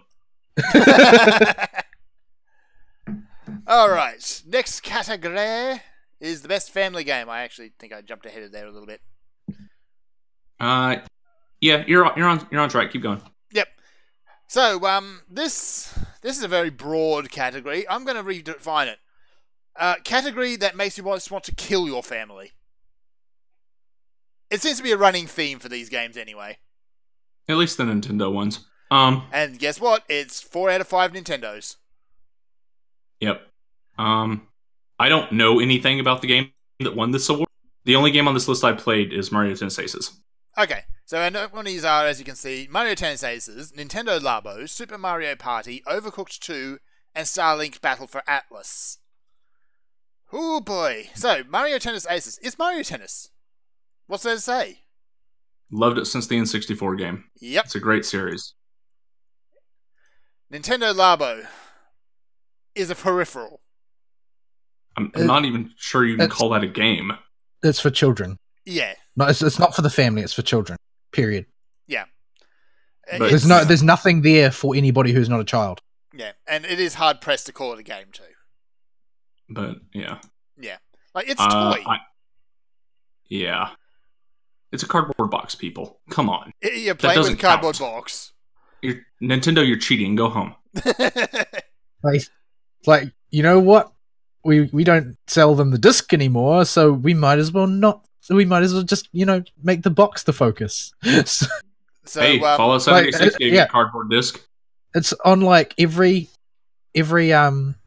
special edition, every collector's edition ever that was talking about the box. So do game developers just think their audience are cats now? Yes. Right. I know. No, we don't have time for industry speculation. No, we're cats. Meow. I'm okay with being a cat. I like cats. I wish I wasn't allergic to them. I'm a doggo. Doggos are awesome. Mario Party. If there's ever a game that's going to make you want to kill people, it's Mario Party. I wouldn't call Mario Party a family friendly game. Family destroying game. That's a game where people lose fingers, eyeballs, hearts, lives, friendships, relationships, lovers, etc. Yeah, between Mario Party and Mario Kart, that is where friendships go to die. One blue shell or one unlucky chance time, and somebody has literally got their hands on somebody's throat. Ironically, though, Mario Party is where Bowser is at his most evil. Yeah. Also his most meta. And that's including the RPGs where he just breaks the fourth wall. Yeah, so... So yeah, there's a new Bowser mode in this one that I thought was cute, where one person plays as Bowser and tries to beat the other players. Yeah. But since that game actively destroys your family, I don't think we can count it as a family game. No. So I'm going to give this one to Mario Tennis. You'll give it to Mario Tennis? Okay, I can agree with Mario Tennis. It's just more solid Mario Tennis, fun for the family. Yep. This is actually first. We're going to put our nomination up before I've revealed the top NEP. Overcooked 2, it's cooking in very, very silly situations. I don't know what that is. I heard good things about it, but those games, I don't know how well it holds up in terms of multi. It's a game I've always wanted to really kind of sit down and try, but I've never had a group to play it with. And it's the sort of game you need to have a group to play it with. But yeah. It looks silly and fun and completely absurd. It is also the one that won, by the way. Yeah. Yeah. Now, don't have a clue about the game. Starlink. I'm going to preface this Starlink Battle for Atlas. Is that the toy one? It is. I'm going to preface this by saying the game itself looks solid. But that's not the issue here. It's made based on real life loot boxes or something. Yar. Real life loot boxes, or you can buy a pre-built kit for a given ship with, a pilot and a bunch of extra parts thrown in, which are absurdly expensive. They actually... I'm about to say... I've looked around, and a few of those sets actually cost more than the base game itself. And that's for one ship. So it's immediately disqualified because bankrupting your family so it falls apart doesn't count as a good family game. Yeah. Especially considering they've got the Star Fox Adventures pack, which, looks like, here's a new Star Fox game that's not awful. But you gotta shell out. Actually, I'm gonna have a look up and just see what it actually costs. Let me see. This is, of course, Australia money. That really doesn't say family to me, to be quite blunt. The whole, you've got to keep shelling out additional money.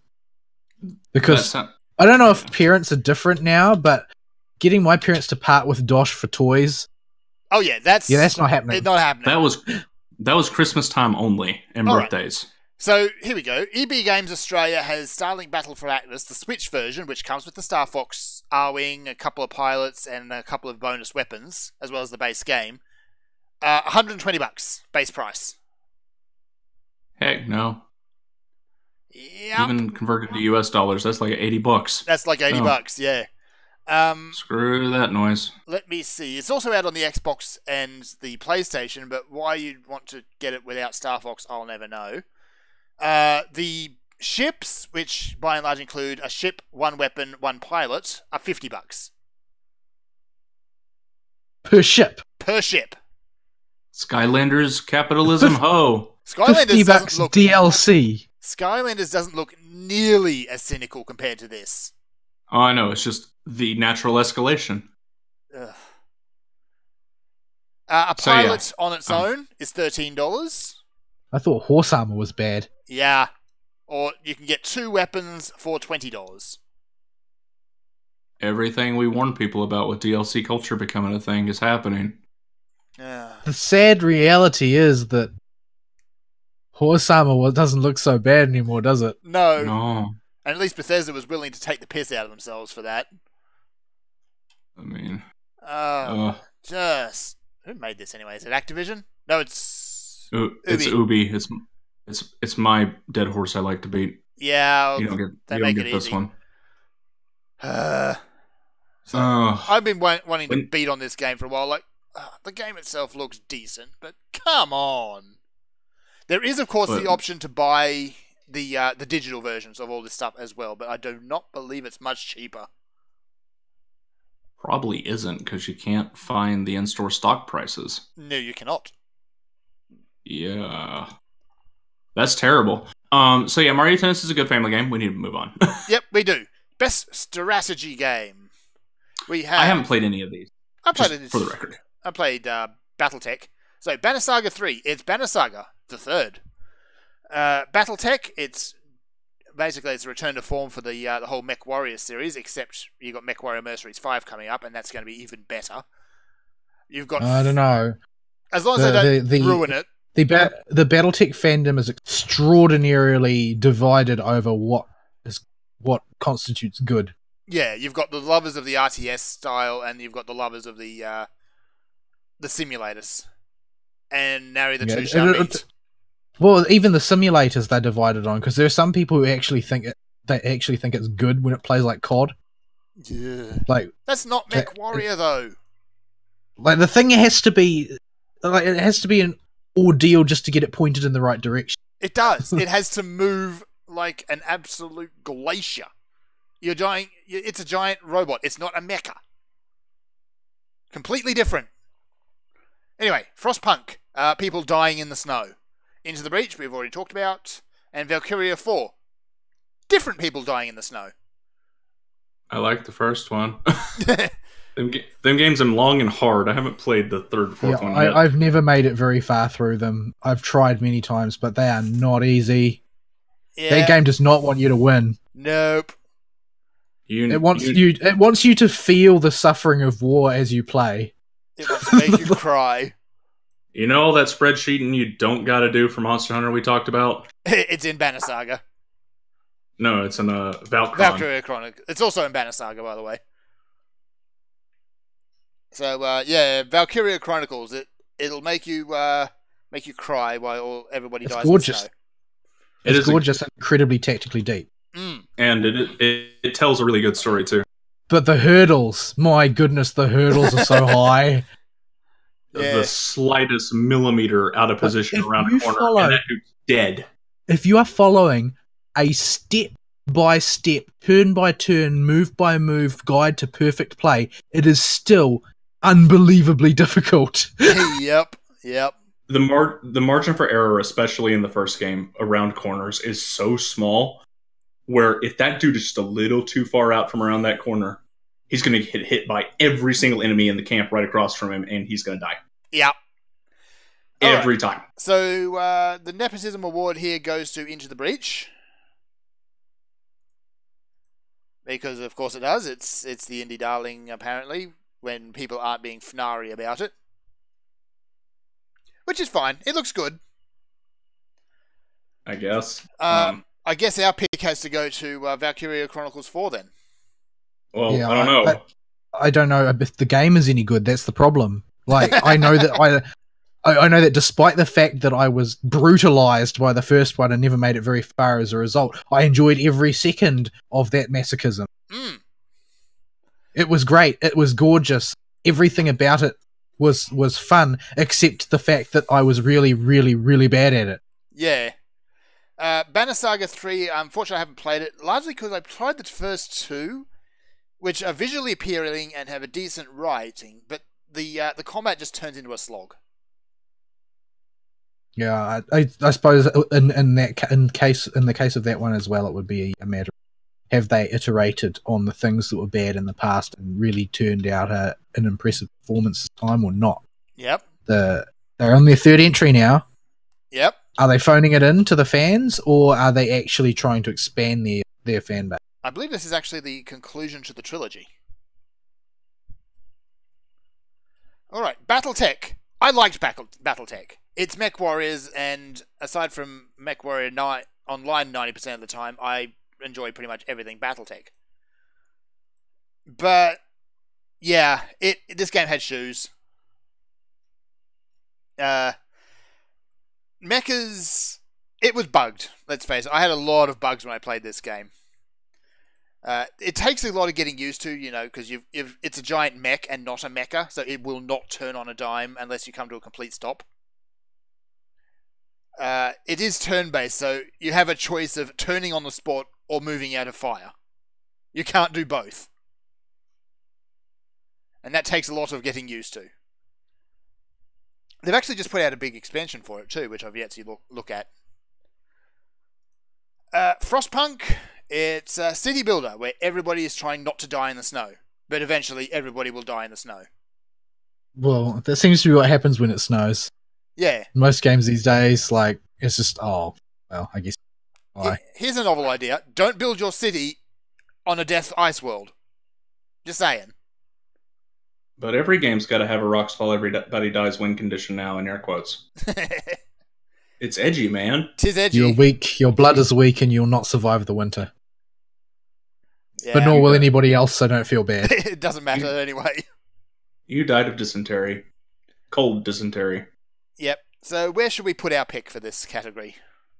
I don't know. I play these video games, man. Alright, I'm going to stick it on Valkyria Chronicles just because of pedigree. I know some people who've played MechWarrior, and they think it's based. Oop, there's that lag. It wasn't me this time? Pickle. Pickle? Pickle. Oh, there he is. Okay, he's back. We lost you there. Your internet had a bit of a hernia there. I'm not sure if it's my internet having a hernia or my cobbled together microphone settings. Or just Discord being Discord. So, what was that point you were trying to make? I said I've got some friends who've played MechWarrior at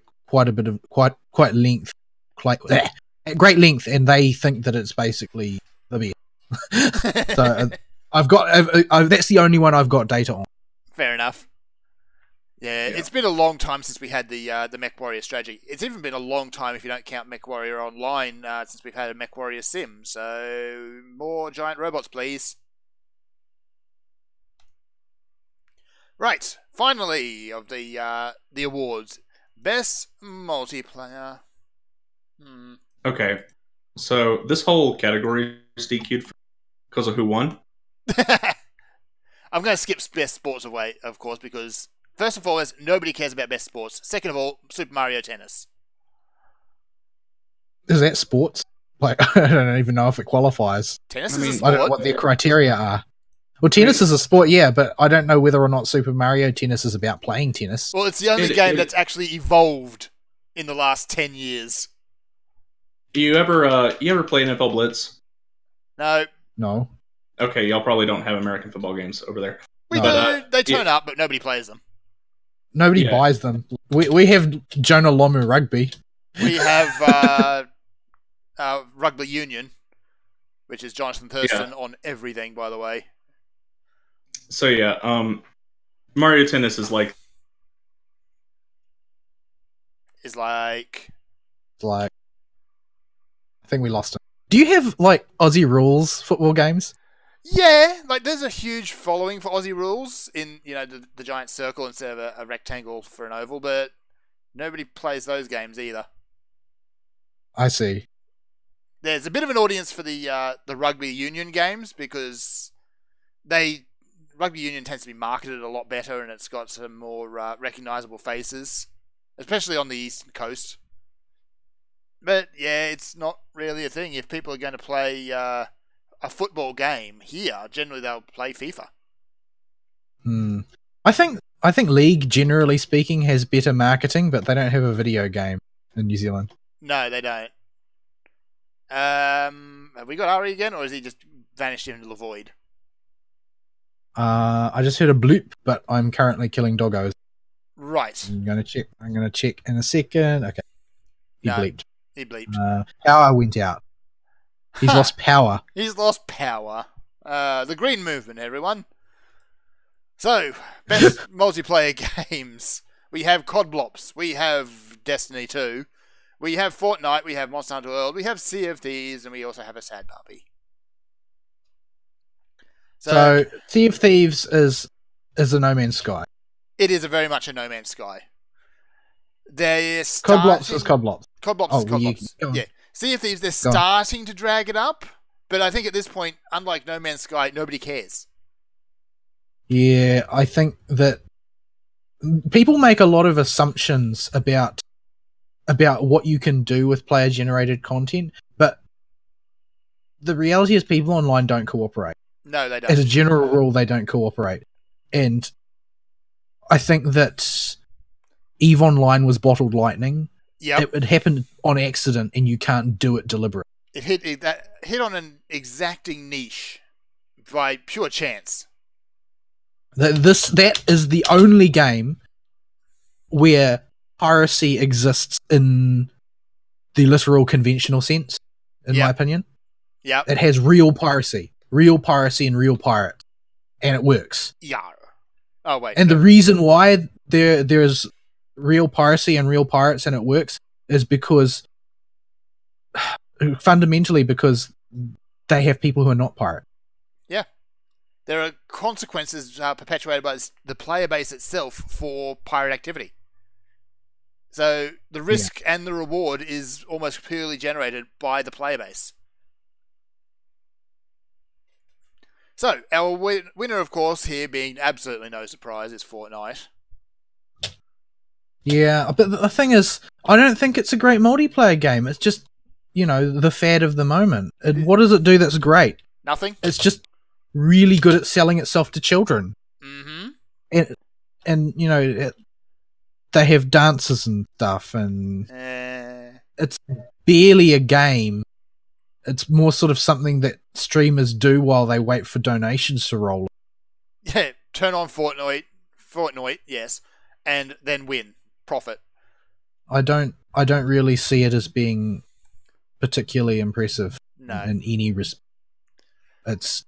What its strength is its marketing.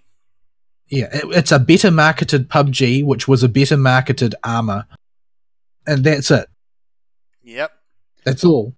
That's all it's got. It's just a rehash of an old mod. Yep. Kicking on the rest dancing. of these, we've already panned on Destiny 2 enough. It's just so bland. But it's saved somewhat when you've got friends to play with. Yeah, it's just that unfortunately it can't save itself all the way with that. Yeah, sadly the old truth is that everything is better with multiplayer, but that only holds true to a point. Yeah. Co-op can save most bad games. Yeah. COD Blops. It's COD Blops.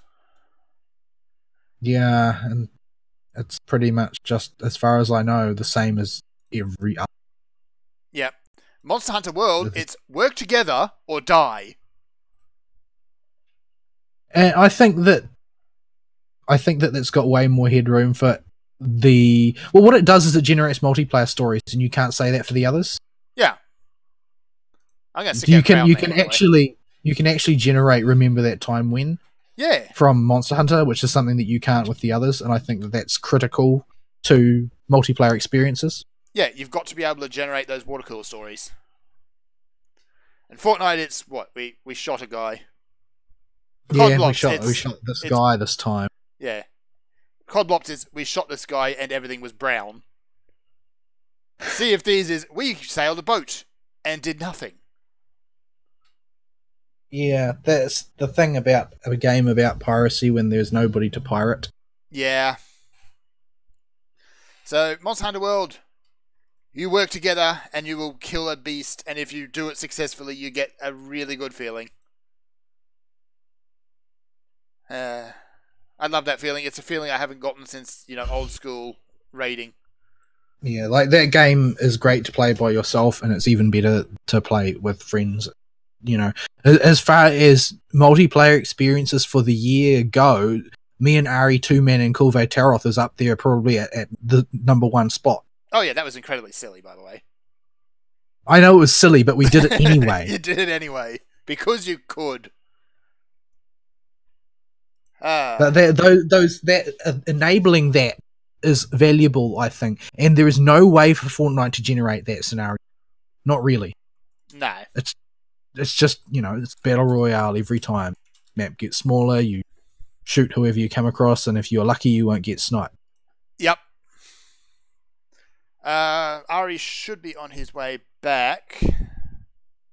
Should be. Maybe. Possibly. Maybe. Yeah. As for, I think we've already banned on Destiny 2 enough. Back. Is he back? Is he back? Hang on, I'm coming. Wow, he's literally running back. Okay. Yes. I was kicking the router. Okay. Power went out. You're not supposed to do an actual corpse run, sir. I was scrambling to try and get it to turn back on. So yeah, we have ice storms right now, so fun. They're coming in. They last until Monday. Ice storms, meaning there is a tiny amount of ice. A dusting of sleet. No, like it's pouring down rain and it's going to fall below freezing tonight. That's not ice. That's water. That's rain. Yeah, well, Georgia. That means the water is heavy enough to knock down our thin little trees. Yeesh. Your trees must be pathetic. And they're just little pines. They are wussy trees. You don't see the kudzu bowing out like that. Kudzu. The kudzu just doesn't care. It's because Kudzu's a jerk. Kudzu is all devouring. Okay, TV, look here. You don't need to try and turn on the iHeartRadio native app because you had a power flicker. What are you even trying to do? I didn't know you had an iHeartRadio app. Huh. My monitor is trying to not let me see the computer screen, so I'm winging this. What are we on? Best multiplayer. Anything else before we close it out? Monster Hunter is the best. Everything else is just boring or bad. Yeah, sure. Done. I missed the whole discussion, sure. But yeah, and I'll stick an add-on here for the LOLtacular. If you haven't seen it, I hate cringe. Yes. But there's something so cringy about what the best esports player award hat was. Oh, that I see where it you're should going be a with cultural landmark in cringe. It's one of those things that I feel everybody must subject themselves to. Why? Do you hate everyone? It is just, I need people to share my pain. It is so bad that even if cringe makes you just actually physically hurt, you can't look away. So bad. You can't turn it off. When the guy gets on stage... Did Sonic Fox win or something? Yes! And he came up in a fursuit. He came up in a fursuit and talked about how he was a black gay furry and how that was awesome. Well, you're a black gay furry and grandstanded for like a full extra 3-4 minutes he didn't need to. I saw actually screenshots of what was on his teleprompter. It was just, please hurry this up. Yeah, it is some of the worst anything I've seen. Just why? Well, I don't know why so many members of the top of the FGC are furries. I don't care. I guess when you're that much of a deviant, you have no friends, so you spend all your time indoors practicing fighters. So they can be furries all they like. I don't care as long as they're an interesting sportsman to watch, and that's not a single one of them. because they're all jerks. I mean, back when fighting game players had the kayfabe going on with them, you know, before Infiltration was beating his girlfriend, and you know, Combo Fiend left to go work for Capcom and tell us that characters are really just functions. They were fun to watch. It was like wrestling. Yeah. They were clearly playing a character and staying in that character, and you could tell when they broke from it. Well, sadly, that character seems to have been edgelordified. Yeah, and that is not the case anymore. All the people that were doing the kayfabe thing are gone, and the people that were doing it and quit are now just douche canoes. Yeah. Can we stop selling up the douche canoe accent? If you want to change people's perception of gaming and gamers in general, stop it. Don't grandstand as a black gay furry at the Game Awards. Just don't be a douche canoe in public. This is what they are inviting when they keep talking about how the Game Awards are about inclusivity and togetherness and unity. It means that you are together with Sonic Fox. Yeah, it's not, you know, as it actually is. It's people sitting down and playing games together. Yeah, anytime you think about the Game Awards in future, just think about Sonic Fox. I don't ever want to think about Sonic Fox. All right. That moment is seared in my brain. There is no way. Even if it starts doing amazing years to come and not douche canoeing anything up, Sonic Fox was a thing. Sonic Fox happened, and I watched it live. And there's no way the Game Awards can ever come back from that. Ever.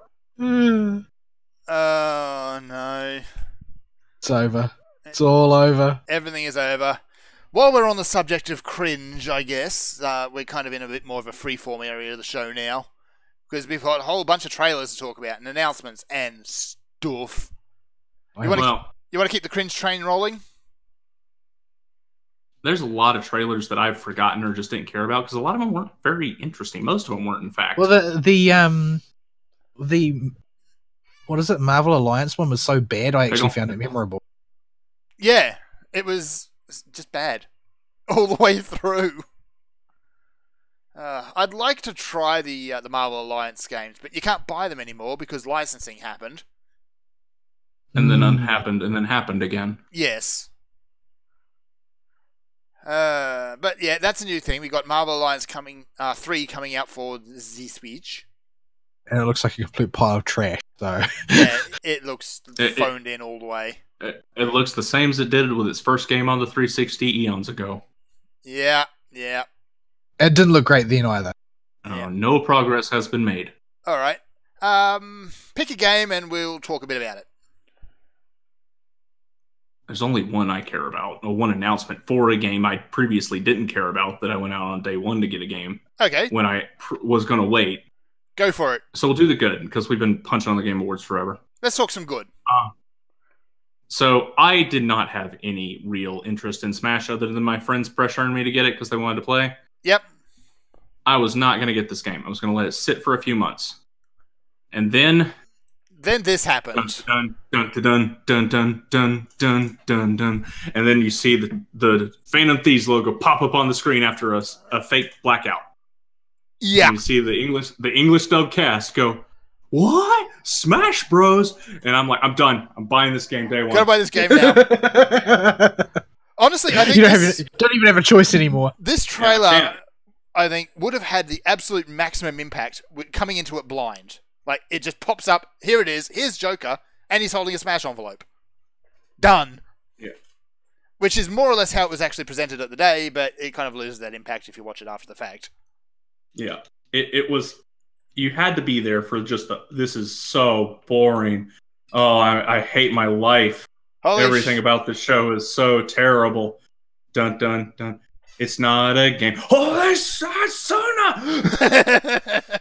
This is pretty close to what my reaction was. Did you start foaming at the mouth? A lot of people did. A lot of people did. There was real-time reaction with the dudes I was watching it with that was much higher pitched than that and involved me actually standing up from the chair and walking around it a few times. Yep. Sona happened, and Sona is in Smash now. So go play Joker. You didn't see this coming. Yep. Obvious joke. I think that power outage just killed my primary monitor. Oh dear. That is a problem. That is a problem. Let's get another one. They cost like $10. Yeah. Well, this was a nice, well, not a nice, a TV that I was using as a monitor that I got on sale. But Yep. it was a good TV that I got on sale. Just go get one on Boxing Day. Yeah. Then Boxing Day sales, then pre-Christmas sales, then pre-Christmas sales. You're at the right time of year to buy a new thing, at least.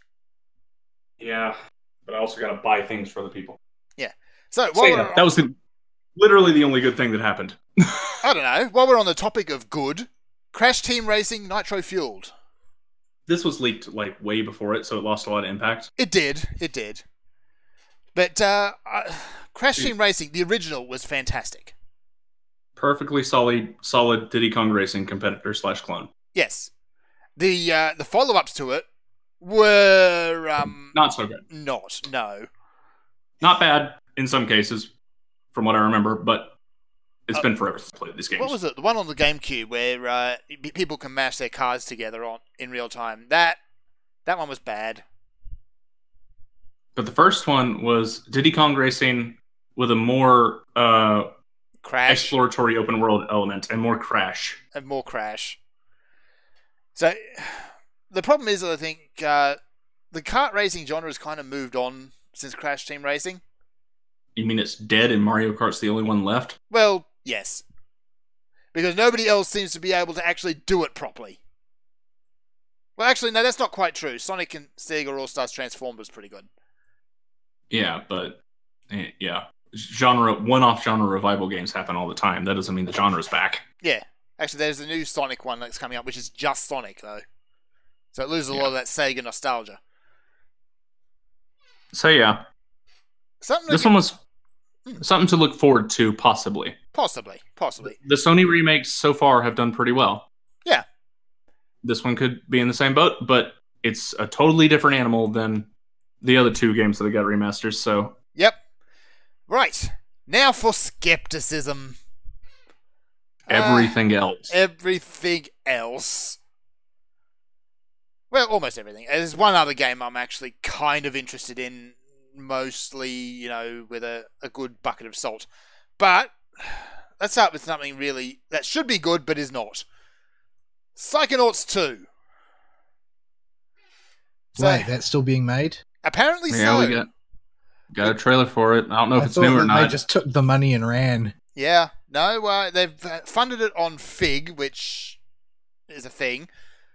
Which is the take people's money and run engine, hence my suspicion. Yes. So we got a trailer, what was it, about 5 years ago now for Psychonauts 2, and then they just went quiet. And now we got another one.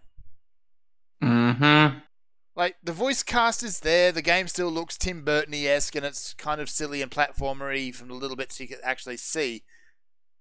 I don't think we're ever going to be able to play it, though. Yeah, Tim Schafer will poop it out 5 years down the line so he doesn't get sued for some reason. Why does that seem to be the main motivation these days? Because Kickstarter is, if one is successful and genuinely pleases the fans, it's a diamond in the rough. Mm-hmm. So, yeah, it's a good game. I want to be excited about it. I loved Psychonauts. But Schafer. This is going to be the new Duke Nukem Forever, isn't it? That, and it's Tim Schafer. He's demonstrated that without some higher management over his head to keep him from, throwing money, presumably in a garbage bin, he ain't very good at his job. Yeah. I think he's pretty much had his chance. He's really blown it, yeah. Yeah, he's lost touch with what it means to actually be a game designer, really. He thinks that he's basically in the woke boat in a lot of ways. Oh yeah, he is. He came up with that sock puppet thing they're using over on Kotaku in Action, by the way. Yeah, it's he doesn't know what his job is. That's to put it simply, he doesn't know what his job is.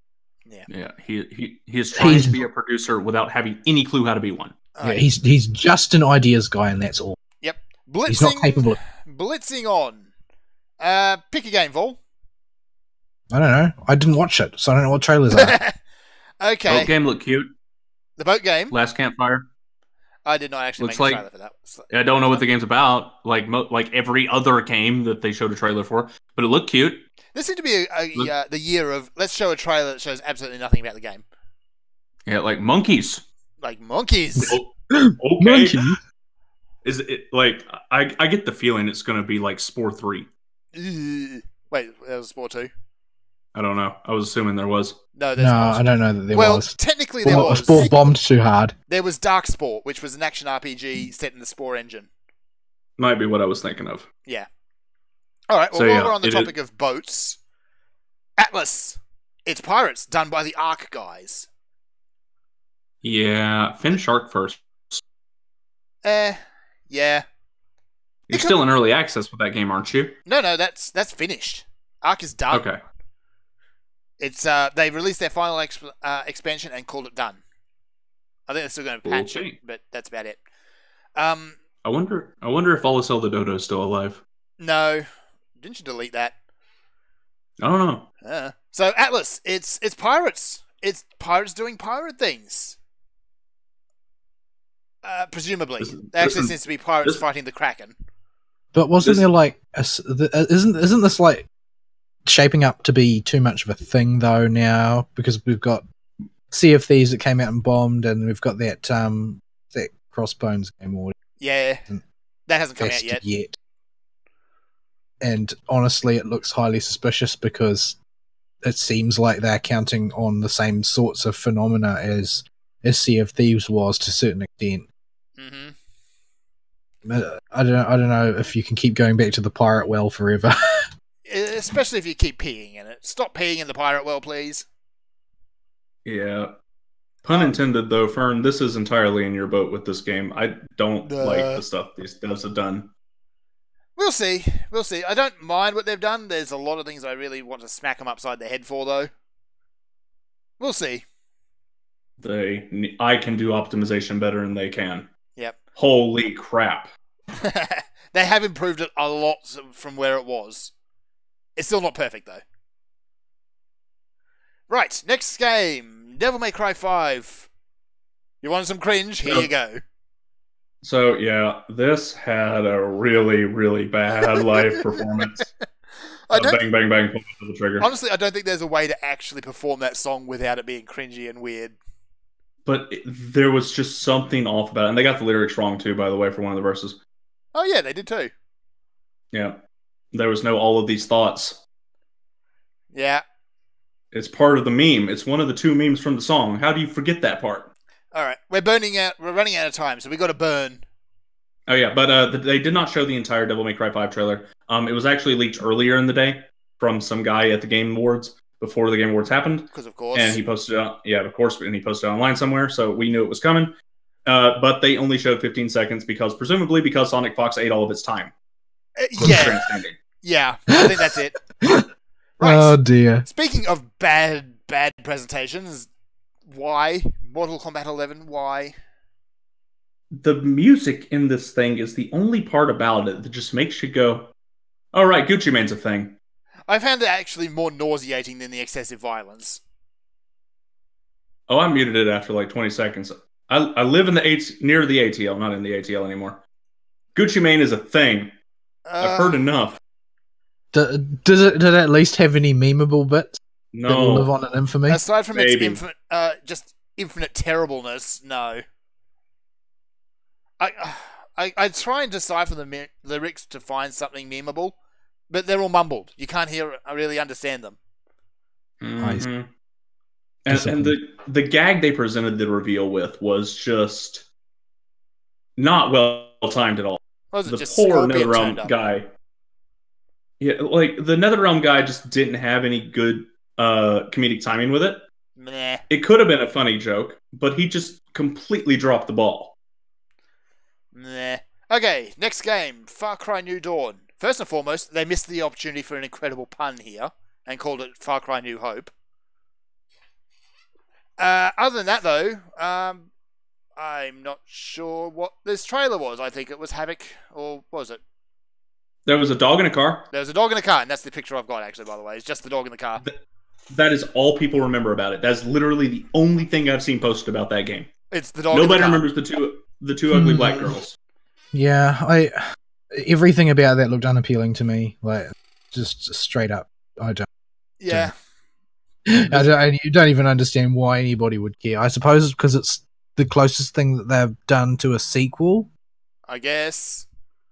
3 months down the road, y'all are going to mention this game, and I'm eventually, after trying to figure out what it is, I'll be like, oh, is that the dog in the car game? Oh, no. I think that this is going to be in the news a lot because we know that this team has gotten a taste of outrage marketing. Yeah, there's nothing really outrage generating so far. Really? I showed you the yeah, but box cover. That in and of itself isn't really outrage. It's no. It doesn't bode well. No. Oh. What they're going for is to generate a certain response in the people that see it, so that it gets talked about by, oh, look, this is going to be, a feminist game with all the women being empowered and stuff. Like, they're just trying to generate people talk and then to generate people to fight over it.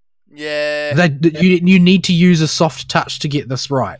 They were a bit blunt force last time and didn't quite work in a predictable fashion, but it got the result they needed, and I think they're going to go for that again. And it's going to get even more provocative as time goes on. Ultimately, the only thing I really felt from seeing a lot of this stuff was apathy.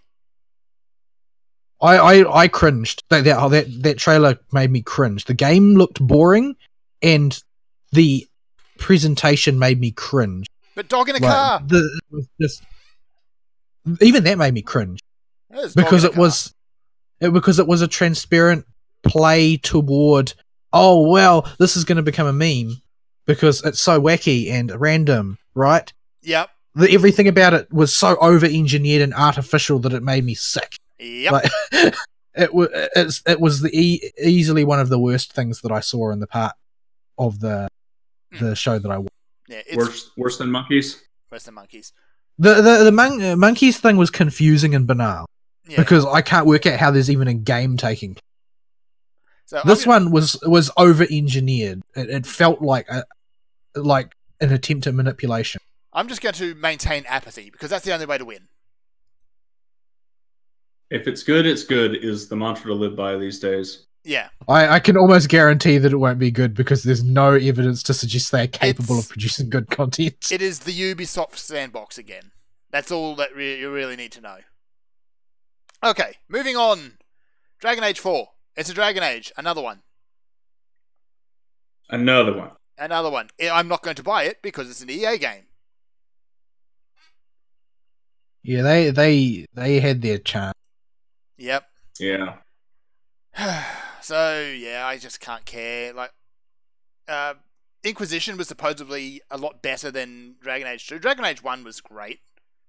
It had problems, but it was great. Dragon Age 4, we'll see. But after Mass Effect Andromeda, there's really absolutely zero stock in BioWare at the moment. Yeah. I'm burned on the Dragon Age franchise from the beginning, where they literally put the DLC quest sitting in your camp staring at you. Yeah. That was impressively on the nose. Incredibly so, yes. Like, that's worse than Destiny 2 literally advertising it to you every time you go to select a mission. Yeah. It just felt wrong. Enchantment? Yeah, that was also rather bleh. Anyway, 2 more games. Ari, you wanted to talk about Stranger Things? No, I didn't. Well, I wanted to mention it, but I didn't want to talk about it because there's nothing to talk about. Good. The game just looks bad. It's just bad. Like, it is some of the worst 2D isometric gameplay I've seen just from an outsider looking in. It looks terrible. Go watch it. We're running short on time, so I can't give you the full skinny on this one, but just go watch the trailer for it and see if you can make heads or tails of what the heck is even going on. Yeah.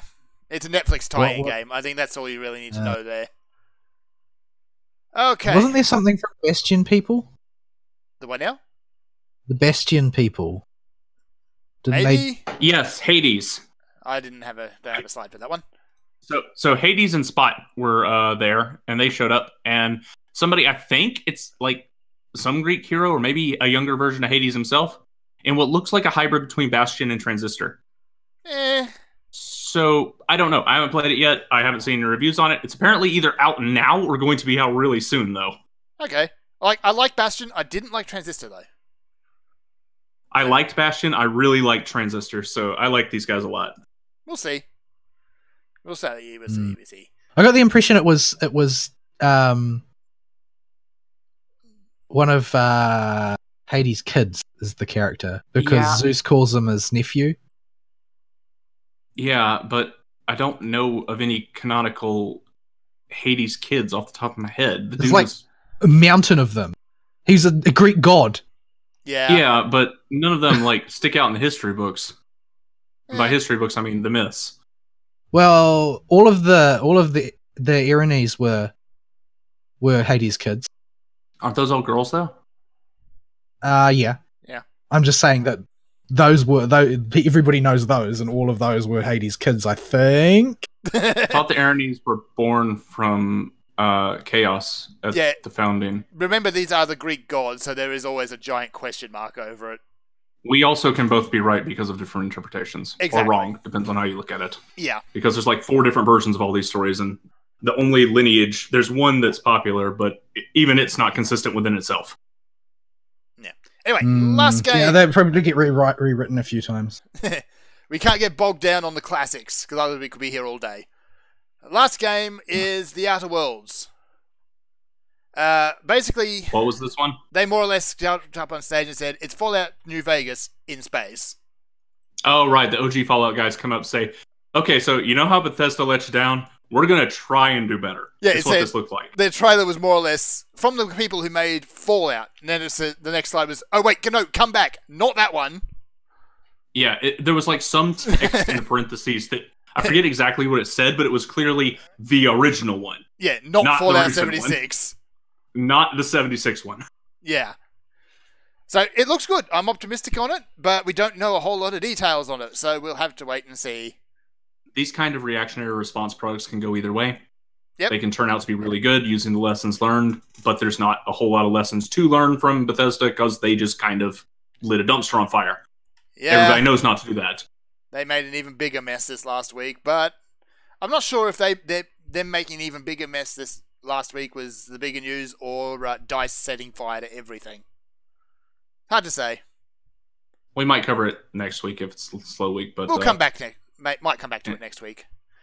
Yeah, we are at the end of the news drought. There is stuff to talk about.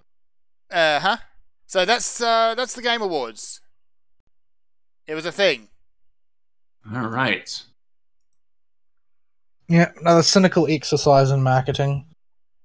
And the Doritos Pope's latest valiant effort to try and expunge his history as the Doritos Pope. He will forever be the Doritos Pope. Assume to himself some bizarre form of credibility while wearing bad shoes. Never forget. Never forget Sonic Fox.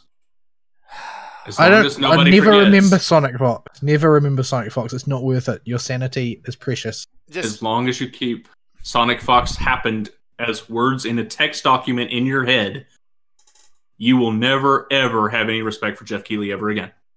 It's not his fault. It is not his fault, no. He's the one that hired the judges. Sonic Fox to get on stage and make a complete ass of himself. And talk. In a fursuit.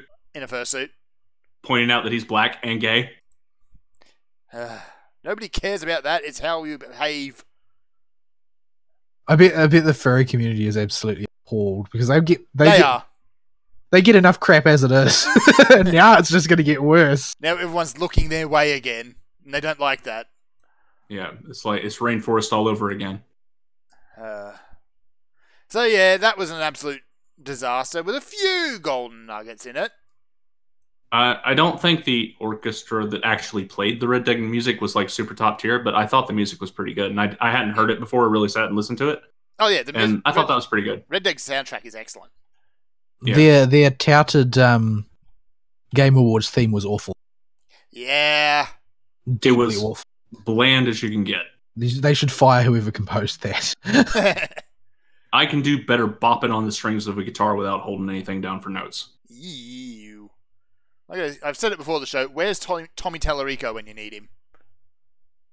Him and the orchestra he seems to carry around in his pocket these days. I hear Marty O'Donnell needs a job after Bungie let him go for some stupid reason. Because they're Bungie and they have absolutely no foresight. Or self-awareness. That lawsuit, I suppose he doesn't need a job, actually. He sued them for them and their kitchen sinks. Yeah, yep, he did. Anyway, we've got to wrap up. Won. But, yeah. So, closing comments go. Well, that was fun. Let's not do that again for a whole year. I blame Sonic Fox for stealing my full trailer of Devil May Cry 5 and having to go on YouTube and watch it. That show gave me Oh. All right, folks. Email Topic of the Week, Game Awards. What'd you think? Tell us your nominations and who was wrong. Yeah. Preferably not for every category. Just grab a few. Yeah. Yeah. Right. So, I think we're done, folks. I got to fix the TV/monitor that is broken. Percussive maintenance, go. Well, it's going to involve a screwdriver and probably my mini welder. That's no fun. But we'll see. Yep. So, I think we're done, folks. Anything else? Nope. All right. We'll let Fern go to work. Sayonara. Bye-bye.